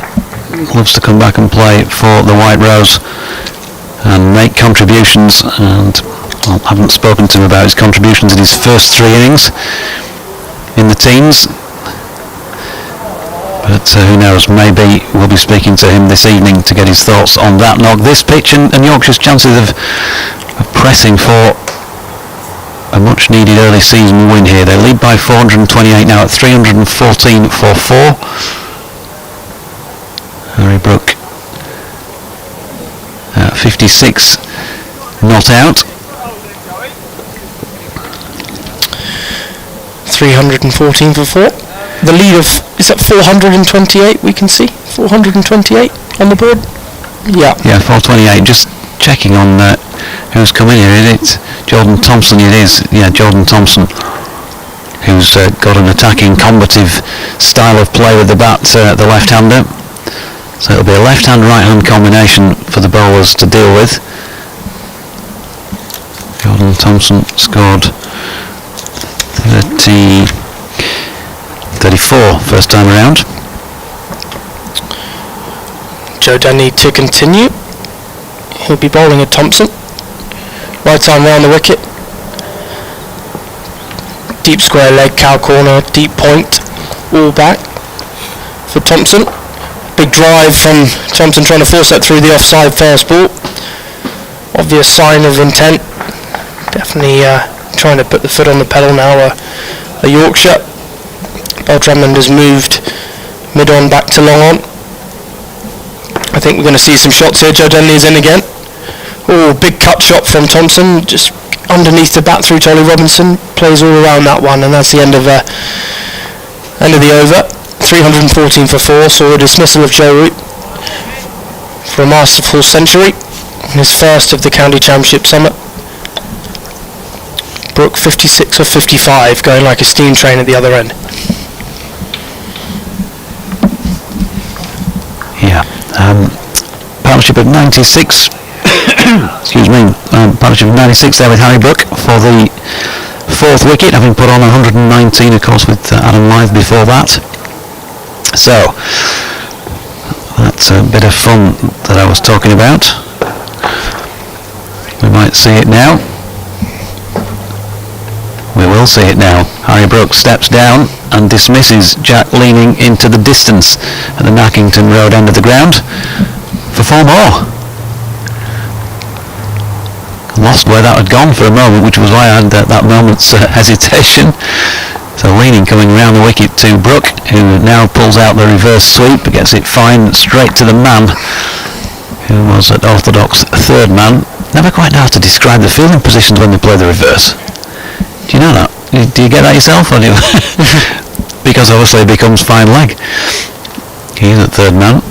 And this time he gets it past the orthodox fine leg, and he's going to pick up 4 runs, Harry Brook, with a sweep that had a bit more oomph about it than the usual sweep, didn't it? Really swung the bat at that as well, taking him on to 64. I'm thinking there's either a target of overs in mind, we take it down to 12, we've got the 2 over break, and then we're back on for 10, or it's a 450 job maybe. I agree with that. One or the other. The lead 436, Harry Brook 64, and whips this through mid-wicket for at least 1. They're thinking about a second, but Jordan Thompson happy to stay where he is and take the strike. So just tell me a little bit more about Thompson. Haven't seen him play before. Yep, he's from Yeadon, northwest of Leeds, near the Leeds Bradford Airport. 24 years of age. Yorkshire's leading wicket taker actually in the Bob Willis Trophy last year. And he's just smashed his first one up towards long on, and he's going to pick up 6 runs. It must have just dropped over the boundary. It looked like it was about to drop short, but he'll be happy with that to claim the full Monty for it, getting off the mark with a 6. So he's quite a destructive batsman when he gets going. Yeah, useful all-round cricketer. Leaning in, and this time he throws him a wide one. We've already seen that get a wicket with his first ball, of course, of the match. Jack leaning. Yeah, he got 90 odd at Trent Bridge last year. Quickly, I imagine. Yes. Yeah, he smashed it to all parts, but particularly through that sort of area that you just saw. Yeah, strong hit that was towards the Leslie Ames stand. Of course, the Yorkshire team aren't changing in their normal position above the Kent dressing room towards our right there. They're over in the Leslie Ames stand for obvious reasons, COVID restrictions. Joe Denley will continue. He'll bowl to Harry Brook, who's 65 or 59. Fireworks on both ends, you'd imagine here. Daniel Drummond putting the field right back on the fence, almost all the way around the park. Punched into the offside. Joe Denley trying to fire that through at a quicker pace. They'll get 3 for 1. Thompson will be certainly looking around that cow corner area with the spin against Joe Denley. Slightly longer hit towards the Lime Tree Cafe here at Canterbury than it is towards the Colin Cowdrey stand. So he'll have to make sure that he gets it out in the middle of the bat. 6 off 4 for him. The lead 444. Tough day for Kent this. And there's another wicket for Joe Denley. Took Joe Root's wicket last over. This time Thompson tries to hit the ball over long on for 6 and loses his off stump. So a couple of easy poles there for Joe Denley as Yorkshire have closed out their innings. I think they've declared here. Yorkshire have declared.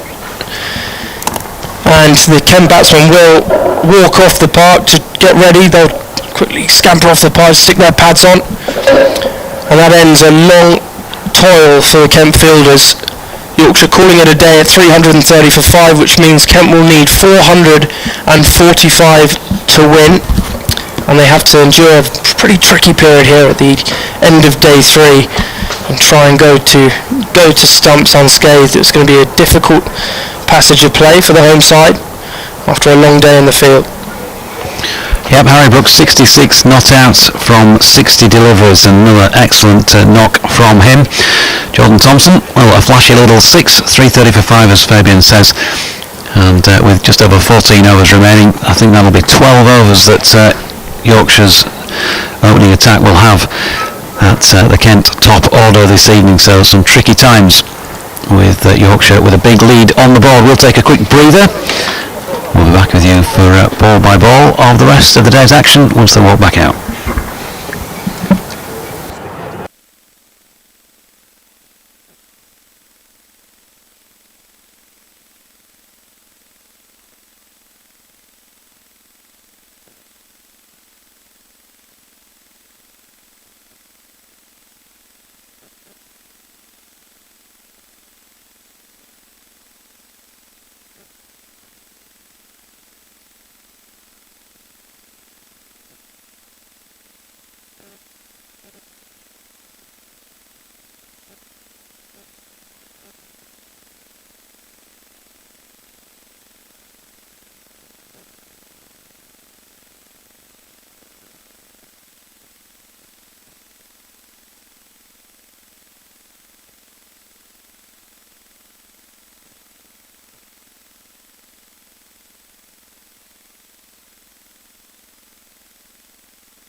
Welcome back, ladies and gentlemen. I'll turn myself down there. I'm Matt Cole with Fabian Cowdrey taking you through the first few overs of the Kent second innings. We're there at this crucial point now. Theoretically 4-4-5 to win for Kent, 10 wickets to win for Yorkshire. 12 overs left tonight, and Yorkshire have set this up, posting 330 for 5 declared. Ton for Adam Lyth, ton for Joe Root, 66 not out for Harry Brook, a dazzling exhibition of stroke play on what looks like a pretty flat pitch, but in the first innings, of course, Yorkshire bowled Kent out for 256, and Kent captain Daniel Drummond is facing now, and just drives the ball into the offside off David Woolley. It's a misfield actually to start with. That's not going to please the captain. It's by Joe Root as well. I'm not sure what Steve Patterson will have to say about that, but 2 to start with, and Drummond gets off the mark. And Fabian Cowdrey is with me, former Kent all-rounder, of course. And how tough is it? We talk about scoreboard pressure. It's one of those that's it's bandied around, but for Kent, probably can't win this one. But what does it do to the mind of the batsman coming in? Hold that thought, because David Woolley's about to come in. You can answer it afterwards. Here's Woolley then to Daniel Drummond, leaves it, dives a little bit before it gets to keeper Johnny Tattersall. No run. Yeah, I don't think you can afford as Ken batsman to think about the bigger picture of saving the game at this point. It's just compartmentalising it and breaking it down into small stages, and obviously the next 12 overs is massive for Kent. They can't afford to be 2 or 3 down. Yorkshire know that. yeah, there'll be some nerves for sure. Bell Drummond in need of some runs. I mean, I have to say that Yorkshire, with this total as Willie Bowles to Bell Drummond, leaves outside the off stump and there's no run. I mean, it's 12 overs today, 96 tomorrow, 108 overs for 445. They could bat at 4 and over, roughly 4 and over, and win this Kent, and that's what Yorkshire did for their 330 for 5. So I won't say it's a sporting declaration, but Yorkshire have made sure they've got enough time to bowl Kent out. It's very positive from my point of view from Steve Patterson. I don't know what you think, Fabian, but we'll find out in a minute. 3 slips in behind Danny Bell Drummond, and Bell Drummond defends that one as a push forward rather urgently on it. And David Willey double teapot has a little stare at Danny Bell Drummond. He won't wind him up. He's not that kind of batsman, but yeah, it feels like a positive one. They certainly didn't leave it too late for me. No, I think it's a good declaration from Kent's point of view, and from listening to Matt Walker in his team talks before I stopped playing for Kent. It was all about seeing where you're at tea on the final day. If they've got a chance, if they've got wickets in hand, you never know. But at this point, try and get to stumps unscathed. So Willie Bowles once again to Bell Drummond, who whacks him on the pad. Big shout. He sort of shuffled forward to that one, almost square on, and it's gone out towards the offside. Maybe a bit of bat on that. What do you think, Fabian? Yeah, swinging back towards the stumps. Looked quite tight. Daniel Bell Drummond early in his innings can be susceptible to the ball coming back at the stumps. He has been out LBW a lot over the last few seasons, so Yorkshire will know that. They will have a plan to him. Just keep making him play early. Bell Drummond, there'll certainly be some nerves. Willie does swing the new ball really well. Yeah, it's been LBW all 3 of his outs this summer, and just a late glance round his pad there for a single. Shout from David Willey because he was late too, down to fine leg. Did I detect an intake of breath from you there, Fabian, as well as that shot went down towards the boundary? Yeah, Willie's obviously got his plans right, and it's also quite cold up here in the commentary position, so just trying to keep some warmth. I'm definitely underclubbed here. Could do with another hoodie. Fair enough. Was it that it just dropped another 3 degrees? Yeah, I think so.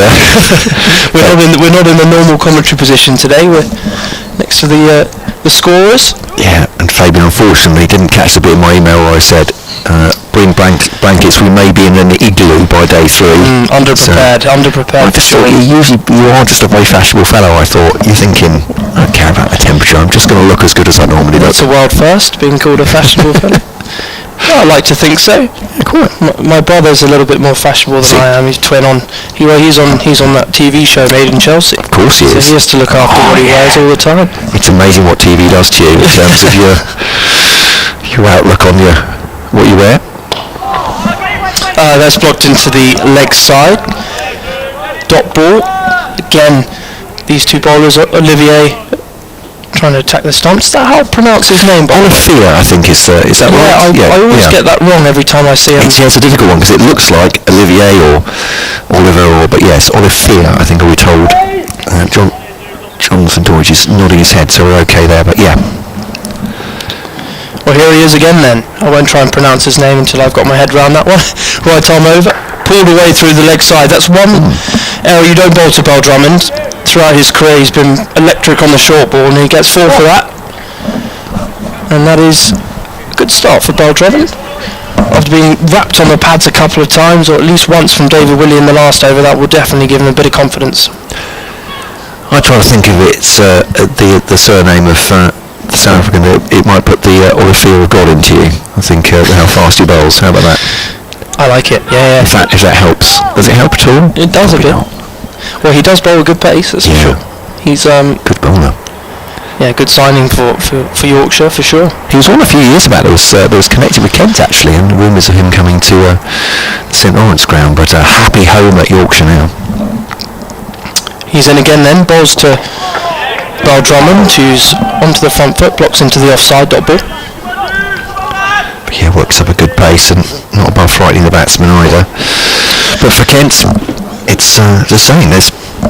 When Yorkshire were thinking about a declaration, is that Bell Drummond and Denny and Crawley haven't really fired yet this summer, but you're not bargaining with that, or you're not thinking that's a definite. If Steve Patterson, when he's setting a declaration, they know there's plenty of batting in that Kent lineup if they fire. Baldroman on strike, left alone outside the off stump, tight leave. 7 for no wicket. No, absolutely, you can't take these batters for granted. We all know that Crawley can score big runs. We know that Baldroman, when he gets in, can be dangerous. Cox as well has been known to score big runs, and even Darren Stevens at 44, he's in fantastic form. So yeah, a lot of batting for Kent. I've been impressed with Grant Stewart as well with the bat over the last couple of seasons. So can't be taken lightly at all. Baldroman on strike again. Player miss outside the off stump. A good delivery through to Tatsul behind the stumps, end of the over. Good sharp over, apart from the short ball to Baldroman to get pulled for 4. A good start. Yeah, absolutely. So Yorkshire looking for this breakthrough in the 12 overs we have remaining tonight, since the declaration at 3:30 for 5. And just real sorry, I'm talking while I'm on a popular search engine, and I was putting Yorkshire squad numbers because we're not given. I'll hold that thought. Blocked into the offside. That is the end of the over. I thought it was the last delivery, but obviously not. That will conclude. 1 over each for these two Yorkshire opening bowlers. The mantle thrown back to David Willey, no doubt, who will be bowling at Jordan Cox. So yeah, Don Alafia finishes with his first over, none for 4. Willey has none for 3. So yeah, I put in the word Yorkshire firstly for Yorkshire squad numbers, looking to make sure I could identify the fielders and make a quick note of who's where. And the first thing came up was a big picture of a Yorkshire pudding. There we go. That'll do. But I did slightly get distracted there, slowed me down a little bit. But a bit hungry late in the day as well. Here's David Willey, left arm over the wicket. A relatively rare county championship balls for him. It smacks Jordan Cox on the pad. It goes down the leg side, which I suppose you might think that it's slipping down a leg, but it was low. Certainly wasn't on height, was it, Fabian? No, it was full of length. Obvious plans here from Willey, but the one danger of the left armour is, as an opening batter, you know that the danger ball should be the one shaping back, but he's also got the one across the right-hander. And as soon as you've got that in your head, you're sort of guessing. You're guessing what you're going to get, and Willey's got both skills and swings the ball beautifully. Comes over the wicket now to Daniel Bell-Drummond. Oh, it's a lovely shot. That's a lovely clip through the leg side, just forward a square, and that will be 4 runs to Daniel Bell-Drummond. And that's, we talk about him being a little bit of a target for LBW at times, but that's the best of Daniel Bell-Drummond as well. That timing, that hand speed, and 4 runs to him. He's on to 11, and it's 12 for none for Kent. Yeah, good shot from Bell-Drummond. Worked away behind the square leg fielder for 4. Yeah, it's just Tom Loughton now being pushed out to the boundary on the leg side. Still those 3 slips in for Yorkshire, and they've got plenty of runs to play with at this point. 4-4-5 the required total for Kent. That's more than a block out into the leg side for Bell-Drummond. It's Loughton that fields, and he takes a single. He's on 12. Jordan Cox has yet to score. Just seen I won't say for Kent football fans. Am I allowed to mention football on these streams? I don't know. I don't know how Jonathan Deutsch feels about that. I know a lot of cricket fans feel that football shouldn't be mentioned on the streams, but one of the Kent football teams has just scored. That really does narrow it down. Here comes Willey. Oh, it's bowled him! Off stump, out of the ground. Jordan Cox is looking at his line. He's jammed the bat down as if to block a Yorker, and he's had his off stump uprooted. He's gone for none. He's had a good start to the season, Jordan Cox, as well. David Willey has had a very good start to this innings. Jordan Cox bowled by Willey for none, facing just 2 balls. The first one tested his pads. The second one has ripped out his off stump, and Kent 13 for 1. Yorkshire have the first of 10 wickets they need. It might even be 9 with Harry Podmore injured, and Jordan Cox is coming back to the dressing room beneath us. Fabian Cowdery. Yeah, full in-swinging Yorker. Jordan Cox looked like he was slightly beaten for pace there. Good delivery early on in your innings. Nothing to be too ashamed about there. That was a good delivery to get early on, and it brings Zach Crawley to the crease. Big innings for him. He'll want to get his season going. with a big international summer ahead of him, you'd think he'll want to find some form. His England captain Joe Root scored 100 in the last innings. I'm sure he'll want to make an impression. But he joins Bell Drummond, and as we said, if Yorkshire can take 2 or 3 wickets before the close, Kent have got their serious work cut out, and that's why thinking about can they sort of get the runs in the last session. They just have to get through each small session, and compartmentalise and try and get to the close with no less than 1 wicket down, just to give themselves a chance of not just winning but drawing the game. They're a long way off at the moment, 432 to win. And Jordan Cox goes then for none. David Williams said wrapped him on the pad the first ball he faced, and the second one he's lost his off stump. Zach Crawley comes in, and I suppose a bit like what I was saying about Joe Root. You think about what Zach Crawley's done in the last year, but just now he could do with the score, couldn't he? Just to get things ticking over again. And he'll set himself up here with 3 slips behind him, but David Willey, as I said, a relatively rare county championship appearance for him with all his England exploits and white ball stuff around the world. He bowls now to Crawley, likes a straight drive. Crawley blocks that out up towards mid-on, and there's no run. Joe Root, his England captain, has his hands in pockets, goes over to chat to, is that Steve Patterson, the Yorkshire skipper? I think it is. They're just having a bit of a conference over the ball. You're asking for tips here, he's saying. We've seen Zach in the nets plenty. I think he's asking if he's got any hand warmers. Probably, yeah. But what I've loved watching Willie bowl so far. He knows how important this new ball is for Yorkshire. He bounds in again towards Zach Crawley. Defensive back, 1 bounce to David Willey. He takes it on his follow through and feints as if to throw down the stumps, but keeps the ball in his hand, aggressive as he comes in. Great start for Yorkshire. Kent 13 for 1, and they are 432 to win. They are well behind here. They need to protect their stumps and make sure that none more go in the 9 overs remaining here. Yorkshire, as many wickets as they can before the close to really make it difficult for Kent on the final day. And Matt Cole alongside me, Fabian Cowdrey on BBC Radio Kent, BBC Leeds and all Yorkshire stations on this joint commentary. Welcome as the shadows lengthen this evening. It's been all Yorkshire all day. That's to quote Fabian Cowdrey, and that's just continued with that wicket. Olivia to continue. I think I pronounced it okay there, actually. No comment. Good with the run-up, yeah. Balls to Bell Drummond. Play and miss outside the off-stump. Whistled through to keeper behind the stumps. Tattersall just rose sharply off a length. A good delivery there. Bell Drummond squared up. 13 for 1. Home side under a lot of scoreboard pressure. And if you ask any opening batter around the world who plays in the longer format of the game, this is without doubt the worst time to have to bat. Just before the close, just before stumps, Olivier again. Blocked into the offside, dot ball.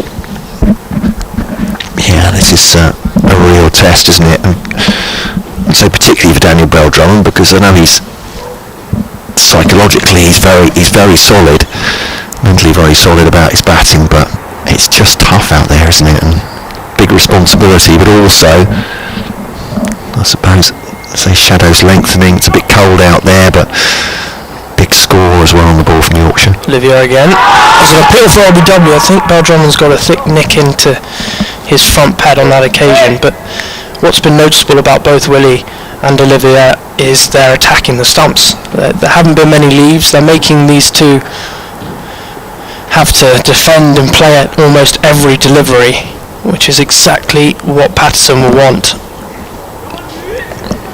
Willie swinging the ball nicely.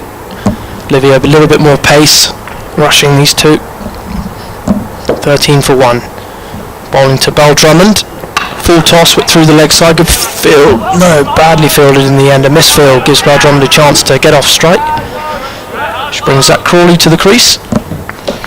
Yeah, Tom Loughton just there at square leg, just a little fumble as he tried to pick up the ball quickly, trying to put the pressure on the batsman, I think, wasn't he? Maybe took his eye off it.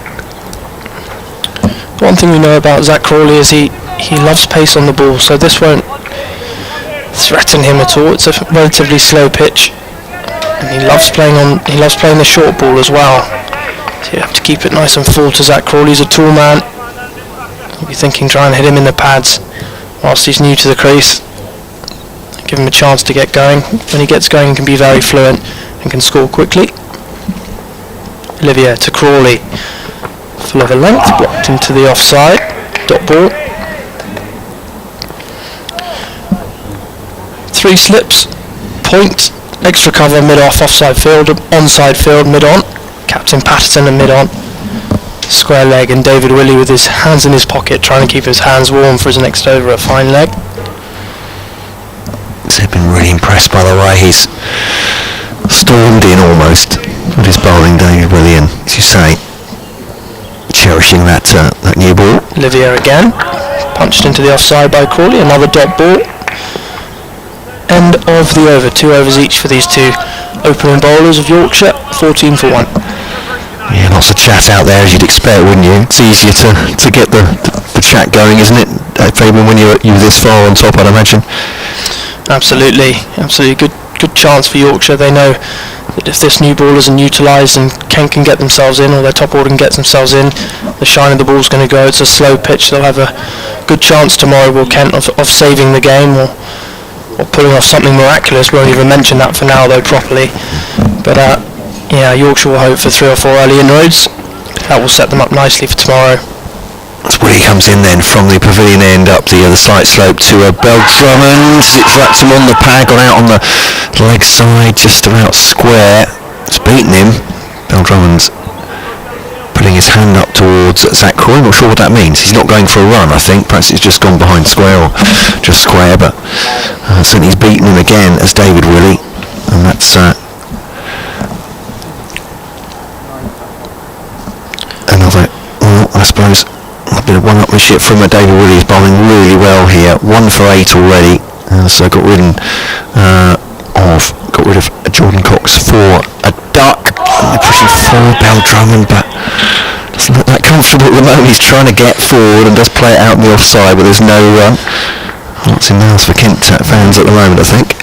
Yeah, he's trying exceptionally hard to get his head in the right position so he doesn't fall over his front leg and get trapped LBW. He's obviously very wary of that dismissal. As you mentioned, he's been out 3 out of 3 times this year in the Championship LBW. And you can tell Yorkshire have done their homework just by the way they're attacking him with the new ball. Willey coming in once more then to bowl to Danny Bell Drummond, and Bell Drummond angles that away, and that's a good shot actually. He's really just angled the bat out towards the offside and used Willey's pace against him, and it's a slightly run 2, and they go on to 16 for 1 Kent, but it's very much, as I like to say, it's the last number that counts for both sides at the moment, more than the first 2. It's that wickets column, and they've already lost 1. There's a herring gull goes across there, a mournful sound. It's mournful for Kent at the moment. Willey to Bell Drummond, pushes forward, it's up towards Steve Patterson, the Yorkshire captain at mid-on, and there's no run. But tense ending to the 3rd day here, Fabian. A lot of it's been very procedural, I suppose, for Yorkshire's batsmen today, but tension for both sides right now in these last few overs. Absolutely, good theatre as well. David Willey running in hard, Olivier with good pace, and Kent batsmen doing everything they can to get to the close. Makes for some cracking entertainment. Willey then to bowl to Bell Drummond, leaves it outside the off stump through to the wicket-keeper, and there's no run. Doesn't hit it, but looks a little bit the toe end of his bat, Danny Bell Drummond, making sure the Willow's in fine fettle. He's got 15 of the 16 so far. Jordan Cox going for a 2-ball duck, and Zach Crawley yet to score from 4 deliveries. There'll be a chat between Joe Root maybe and Zach Crawley at the non-striker's end, but here comes David Willey now, serious business, and always played at that one, and through to the wicket-keeper, nothing doing.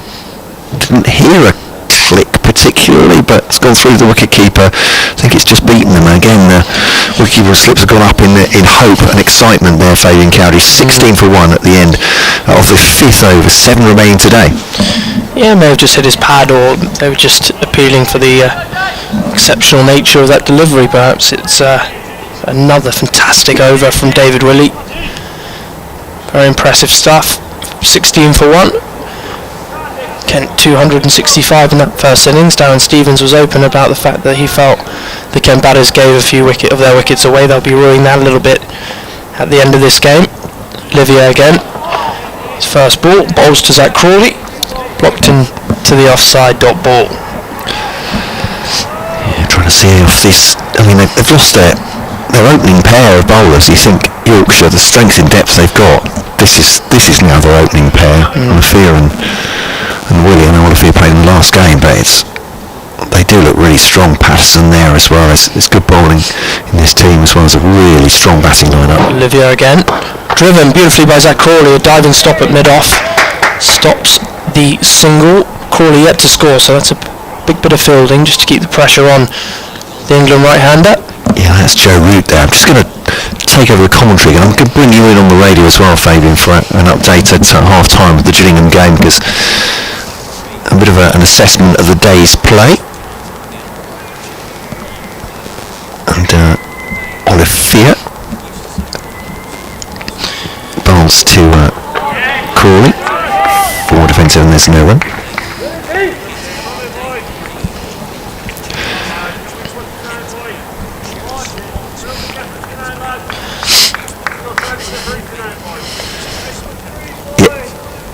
Still Fabian's headline for this day, all Yorkshire all day. 16 for 1 Kent they are at the moment, being put into bat for the 4th innings after Yorkshire declared at 3:30 for 5 today, batting at about 4 runs and over. Olafia, the South African, running in towards Zach Crawley, leaves that through to the wicket-keeper, and they've struck at the end of the day as well with just over 6 overs remaining.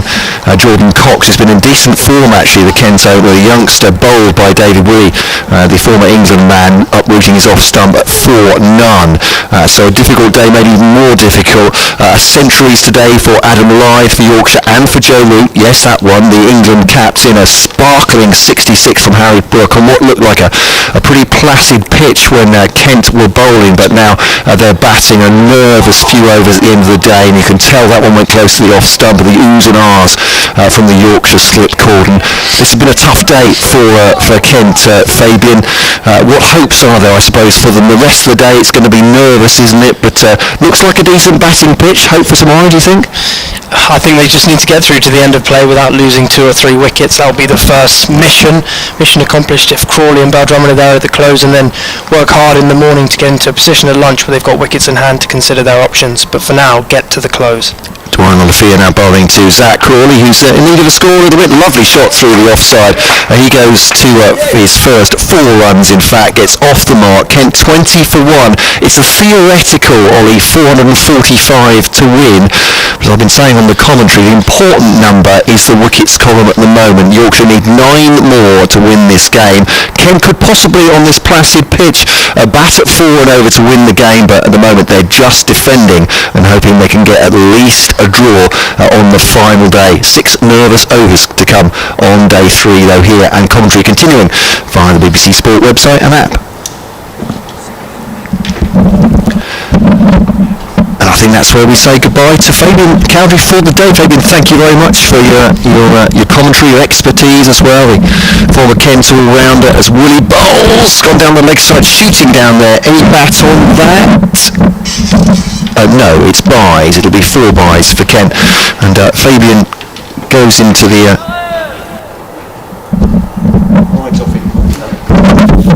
What's going on there? Rides off into the distance, and with our best wishes, and hope your car's fine on the way back. Good luck, Fabian.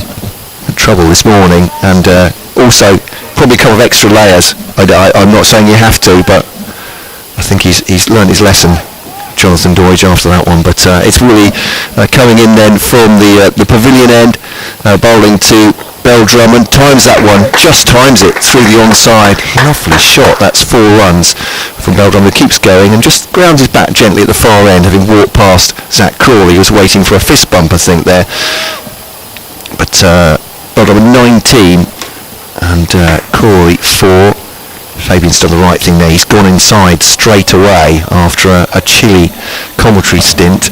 Was dressed, I think, for the weather that's outside the commentary box rather than inside the commentary box, and it's been a bit chilly, but it will be for those players now, I think, as well. David Willey to Bell Drummond, keeps that down, very deliberately plays it down through a sort of fourth slip area, and it's a single on the ground for him.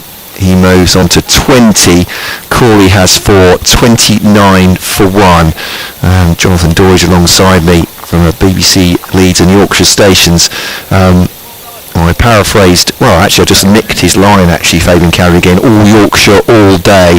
It's been fantastic for Yorkshire today, with Centuries and now a late wicket as well.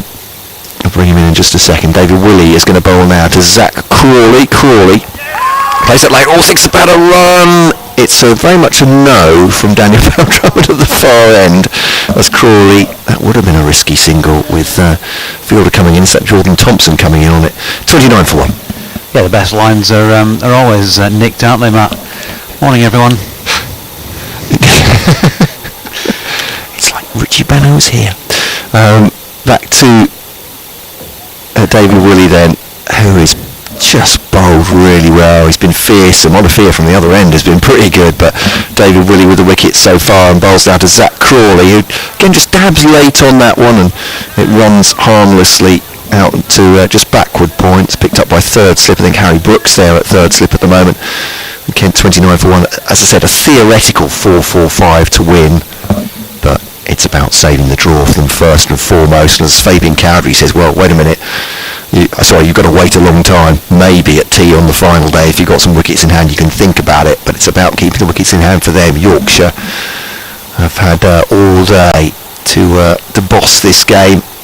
David Willey to Crawley, tries to flick that down the leg side, gets a bit tangled up, and it instead bounces up towards Dom Bess on the offside, just at a shortish cover.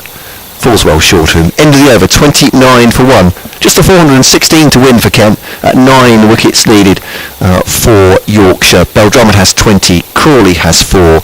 2 Centurions today, as I was saying on the update, Adam Lythen and Joe Root. And then striking late on, Jordan Cox, bowled by David Willey for none. And Yorkshire just having a chat about who's going to bowl the next over. What's gone here? Oh no, Danny Bell Drummond, he needs a knee bat, and so I'll have a little bit of a break in play, but can bring you in now properly, Jonathan Doidge. It's been a great day for Yorkshire, and I'll one back in the hutch before the end of the day wouldn't be bad either. It wouldn't. He needs a new bat. He's been out there 7 overs. What's going on? I think it's... I'm not joking. It can happen any time anyway, first ball. So if you're a club cricketer, you'd probably still be playing with that one, wouldn't you, I think, but... yeah, you might have to call for a bit of tape.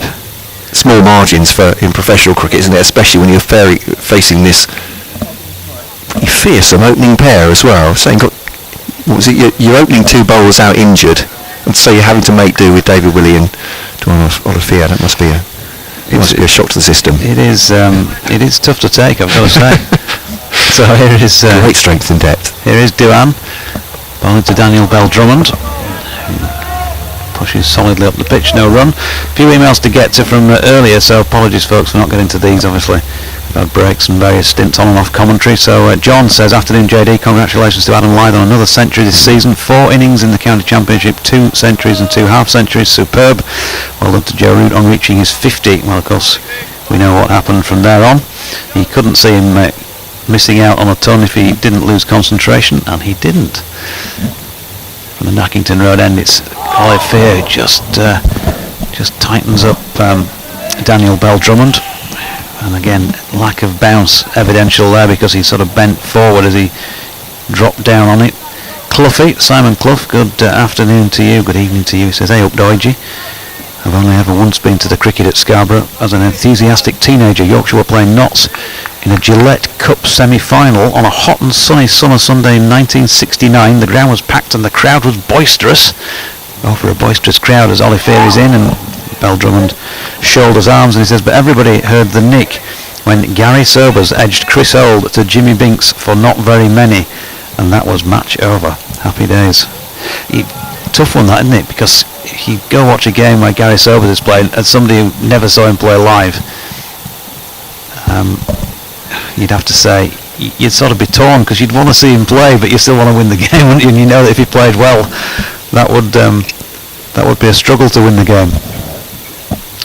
Bell Drummond, weight on his front foot, waits for Olivier, who bowls again quite full, and he's chopped down on that one and safely kept it out. Scarf Lady Miriam, Yorkshire fan down in Brighton, one of our regulars, thrilled for Adam, looking good for Yorkshire. She said, I must say the commentary is excellent. Isn't the commentary excellent when your team's winning, usually?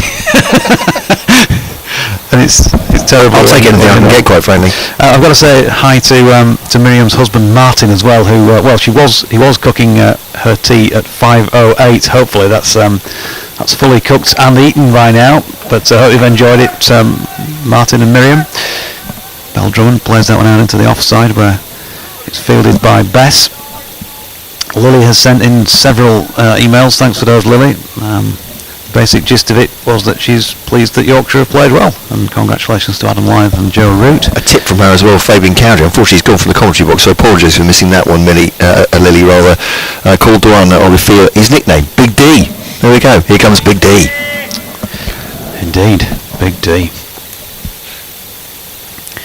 Number 74. Who'd have thought it? Who'd have thunk it in cricket? Number 74 comes in down the hill to Bell Drummond, who drives that very nicely straight, just to the onside of straight, and it's going away past Steve Patterson for 4 runs to Bell Drummond, takes him on to 24, and he's scoring at a healthy rate, strike rate of 72. And then Jeff, to complete the emails for the moment, says, hi all, another fine 100 by Lyth and a masterclass by Root. Vrook is warming to his subject nicely, but beware, don't declare too early.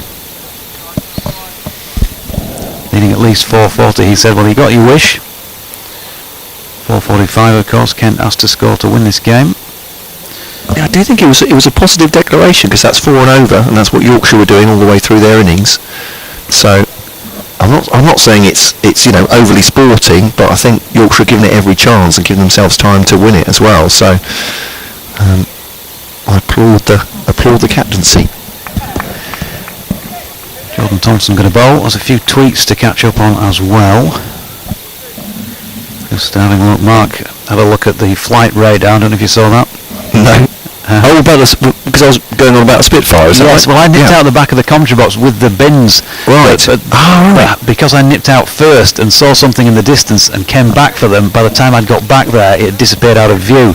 But I definitely did hear what you said, and I definitely felt like the sound was that lovely low, beautiful sound. It's like a growl almost. And so Thompson then bowls to Crawley.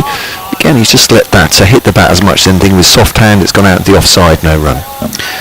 And Steve Reader says, Elizabeth, it's called from the Aero Legends fleet at Headcorn.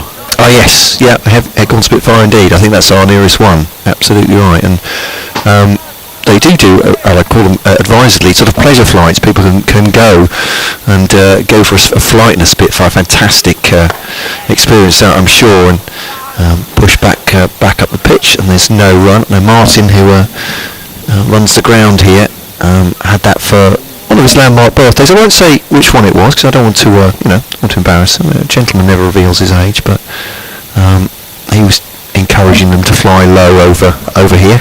Perhaps to pass 1 or 2 of the players. Back in the day, when we had crowds, here's Thompson to a Crawley outside the off stump, and there's no run. Of course, this part of the world, when the Spitfires were really coming into their own, Second World War, Battle of Britain and all that, it's taking some real hammer down here. Yeah, of course, that was, a very serious business, but what a job they did. Yeah, absolutely. Here's Thompson then over the wicket to Crawley outside the off stump. There's no run.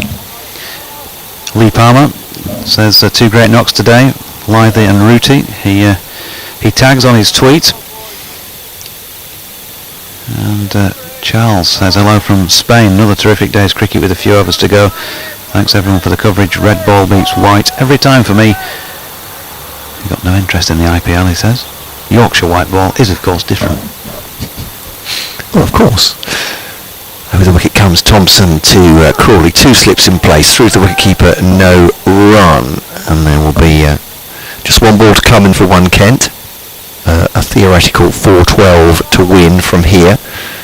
But I want to protect those 9 wickets, and Yorkshire keen to get amongst them as well. I like that question that's sort of posed by your first email about talking about Gary Sobers, and it's the eternal mental struggle, isn't it, as a cricket fan, is you want to see great cricket but you also want to see your side win, and which one takes over. And here's Thompson to Crawley, defends that, and there's no run. So what an absolute pleasure it's been, and I'm going to say it once, I'll say it 100 times this summer, what a privilege it is to be able to be in a ground and watch Joe Root score a century, and Adam Lyth as well in such great form, and Harry Brook. You want to see players like Root, and I won't get to see him very often in the flesh. But, you know, Kent supporters will be thinking, yeah, that's nice. It's nice to watch him. It's nice to watch him on the stream. But can he get out soon? Or, nice that he got a century.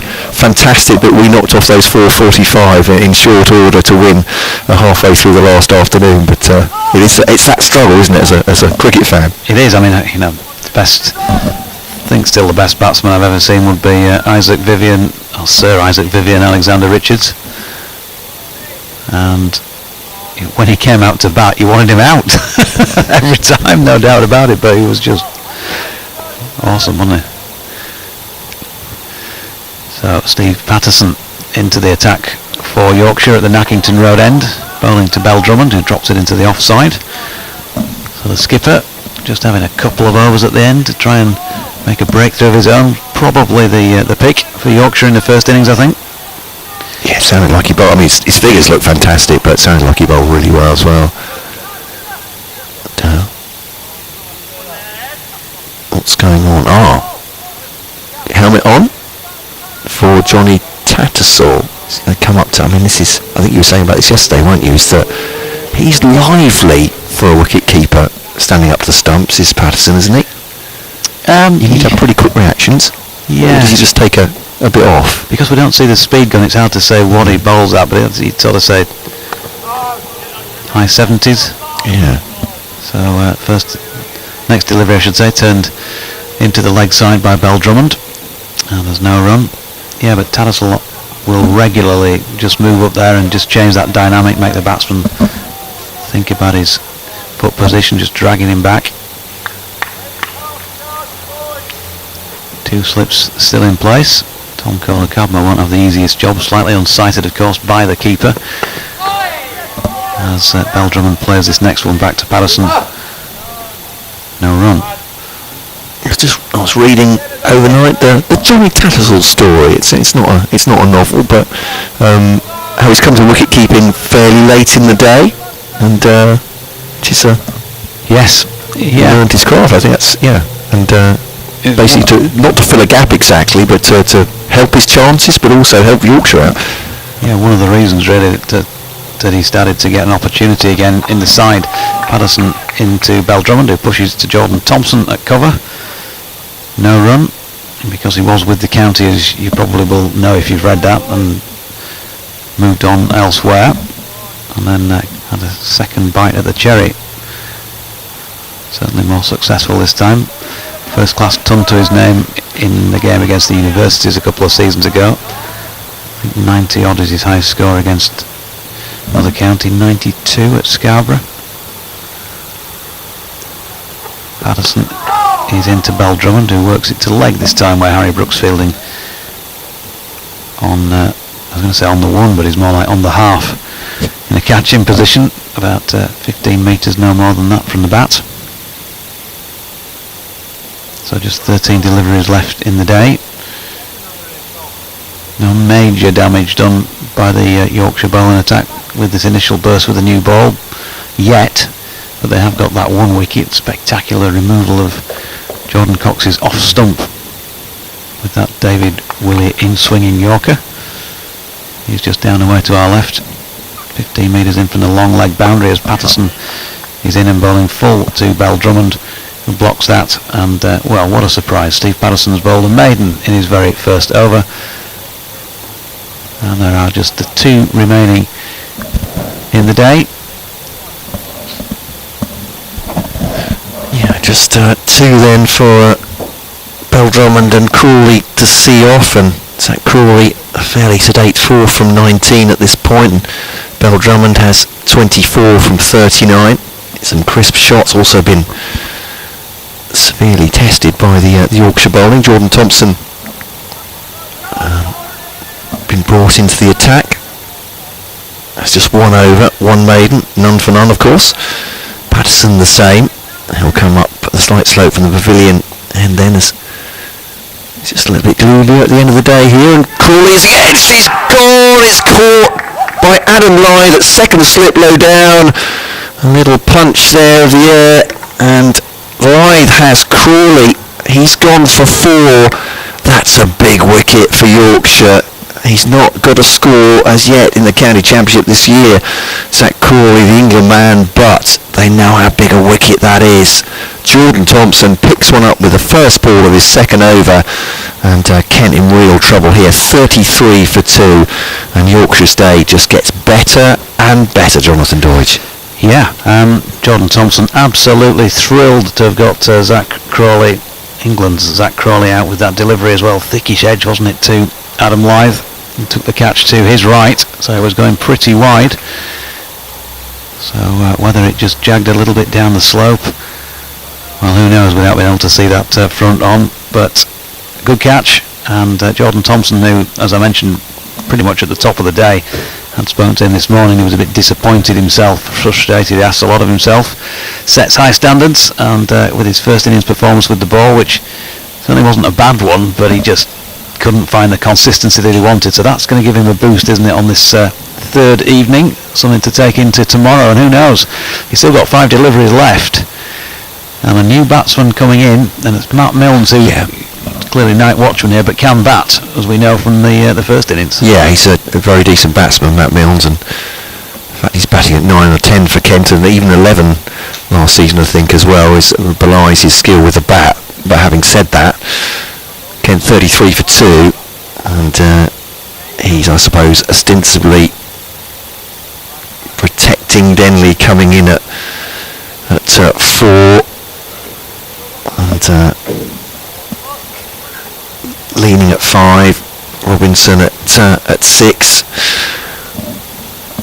etc. But what a start this is for the Kent innings for Yorkshire. 33 for 2 Kent, and as you say, still 5 balls to go of this over, and then another nervous over for Kent to try and see off, and Yorkshire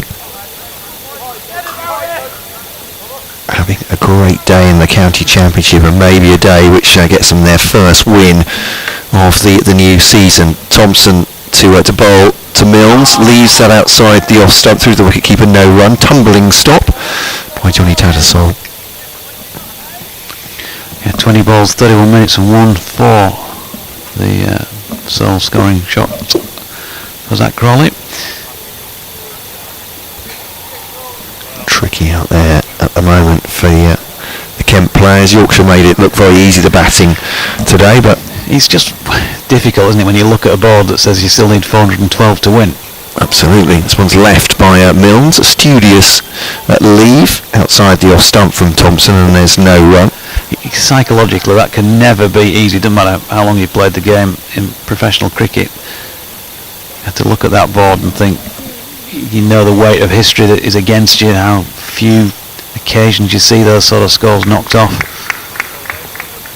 Yeah, I do think as Thompson comes in, number 44 on his back, he scuttles in towards wicket. Oh, it's edged! Has it carried? No. First slip, Tom Kohler, Cadmore there, went down for it. I don't think that's a drop. No, I don't think it's carried to him. He's just trying to work out if his fingers are still in the right order. Yeah, I think it bounced probably just short. Nothing you can do about those that slip, that you're willing the ball to just travel an extra foot to get your hands under it. Night watchman then edging towards first slip and just falling short. But you're right, absolutely 412 to win for Kent. It's just about staying in if Matt Milnes can. That's a good forward defensive out to the offside, and there's no run. But what does it say to you? I mean, I've never been in that position where you go in with that, obviously with the 4-12 to win and know you basically have to stick around. It's a completely different way of batting, and one most of us and club players won't ever have to think about really is stick around for a day. That's your job. It's mentally it's a huge task, isn't it? Here's Thompson to Mills onto the back foot, leaves that, thinks about playing it through the wicketkeeper, and there's no run. 33 for 2. And Jonathan Dorridge, I suppose maybe that's a wicket maiden for Thompson. Maybe that's why we get a lot of sports people saying we take it game by game, and cricketers saying you take it ball by ball, over by over. Is you just can't let your mind wander to, Daniel Bell Drummond thinking, I have to be here at tea tomorrow. I have to be here at tea tomorrow. You can't let that play on your mind, I suppose. You have to try and divorce that from your thinking. Yeah, it must be very difficult to come up with a solid plan when you've got so long to bat. Relatively little chance of winning the game. Certainly you can't say no chance, because cricket has a habit of doing strange things. But what are we trying to do here? Are we just playing our natural game and seeing what happens, or are we going to just block? Patterson's first delivery to Bell Drummond is blocked in what is the final over of day 3. Now on 10 to 7. I've got to say, the light, there's no issues with that whatsoever. There's a much wider, a bigger shadow, as you can imagine, from being cast from behind where we're sitting, which is just about encroaching on the strip, but not at the end Patterson's bowling from. And again, Bell Drummond solid in defence. But this, the demands of concentration to see off a whole day with 7 wickets, we think, in the tent, having lost a couple of early order batsmen already. There's got to be a few occasions during a whole day's play where players are going to play a rash shot, a false shot. Patterson into Bell Drummond again, and that just keeping low. Yorkshire definitely bowling that little bit fuller and relying on that potential for low bounce, sneak one through the gate and hit the stump, sneak one past the bat, the inside edge, and wrap the pad. Certainly be in the game then, because there's so little bounce. There aren't that many they're going to carry over the top.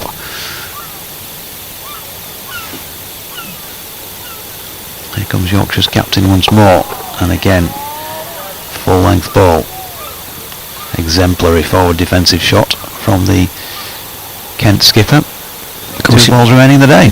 You make a good point about probably 7 wickets rather than 8. I doubt Harry Podmore, with that bad side strain he's got, will bat unless it was, I don't know, a couple of overs to go perhaps, and he's 11th man.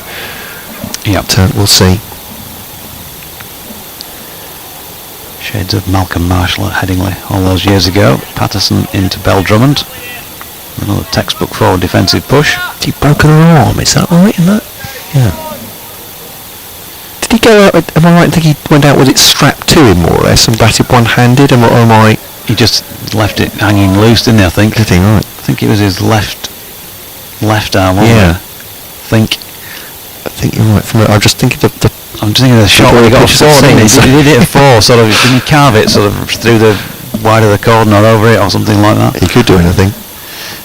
Patterson into Bell Drummond for the last ball of the day, and that has been stopped at mid-on and will be the close on day 3, with Patterson having bowled 2 overs and 2 maidens without taking a wicket. And this is the point where that's on the board, so we need to remind ourselves that they are 33 for 2 Kent, second time around, having suffered the losses of Jordan Cox without scoring when the score was on 13, and Zach Crawley for 4 when the score was on 33. So they trail by 411, 412 to win. Yorkshire needing either 7 or 8 wickets. We won't be sure about that until the back end of the contest. And well, from a Yorkshire point of view, it's been a pleasure of a day. I'm guessing the feeling's slightly different to my right. Yeah, it's been very difficult for Kent indeed. Yorkshire batted, it felt at times they were batting well within themselves, but still going around 4 and over. That's just how good Adam Lyth and Joe Wheat were when they were going, and Harry Brook just did exactly what Yorkshire needed when he came in, played some sparkling strokes with very little risks taken, and got himself to 66 not out in a real exhibition of batting as well. And then 2 late wickets for Kent as well. They were really thundering in and taking out Jordan Cox's off stump, and then Zach Crawley edging Jordan Thompson to Adam Lyth. It's been a great day for Yorkshire, yeah, but they have to show some grit, Kent, tomorrow. They probably need a bit of luck as well to get out of this one with a draw. Who knows? At tea tomorrow, we could be saying with this pitch, if it flattens even further and the shine's off the ball, that Kent could have a chance, but obviously odds on Yorkshire at this point for the win. Yeah, and particularly the weather forecast is good again tomorrow. There's no suggestion of any break in play. I think it's pretty clear, and apart from being a little bit chilly, we should see a full day's cricket or see the match through to a conclusion, whichever way that goes. Thanks for your company, folks, and it's been good to work with you again, Matt, for the first time in this match today. Lovely to see you, Jonathan, and we'll see what happens tomorrow, but actually 3 results still possible. You have to say on the balance of this game and the way that the pitch is playing, but definitely a Yorkshire win, a Yorkshire massive win, and a Yorkshire landslide win. Perhaps we'll talk about this off air. We'll leave it there. But thanks for listening today. Thanks for all your emails and your tweets as well. It's been great to have your company, and shall we say good night? We'll say good night. Good night.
At Barratt's, it is now easier, quicker and safer to buy your new used vehicle online.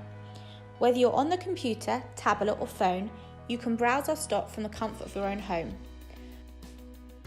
Refine and filter your search online by make, model and even budget.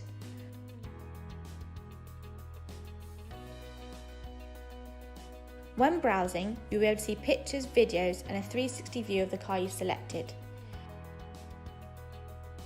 Your dedicated sales specialist will be on hand to send you a personalised walk-around video answering any questions you may have. You can use our digital finance calculator to tailor the car to a budget that suits you. Alternatively, you can speak to a member of our team via telephone, email, live chat or virtual appointments. Reserving your car online for £99 is simple, affordable and refundable. We ensure that every car is sanitised for your safety and peace of mind before handover.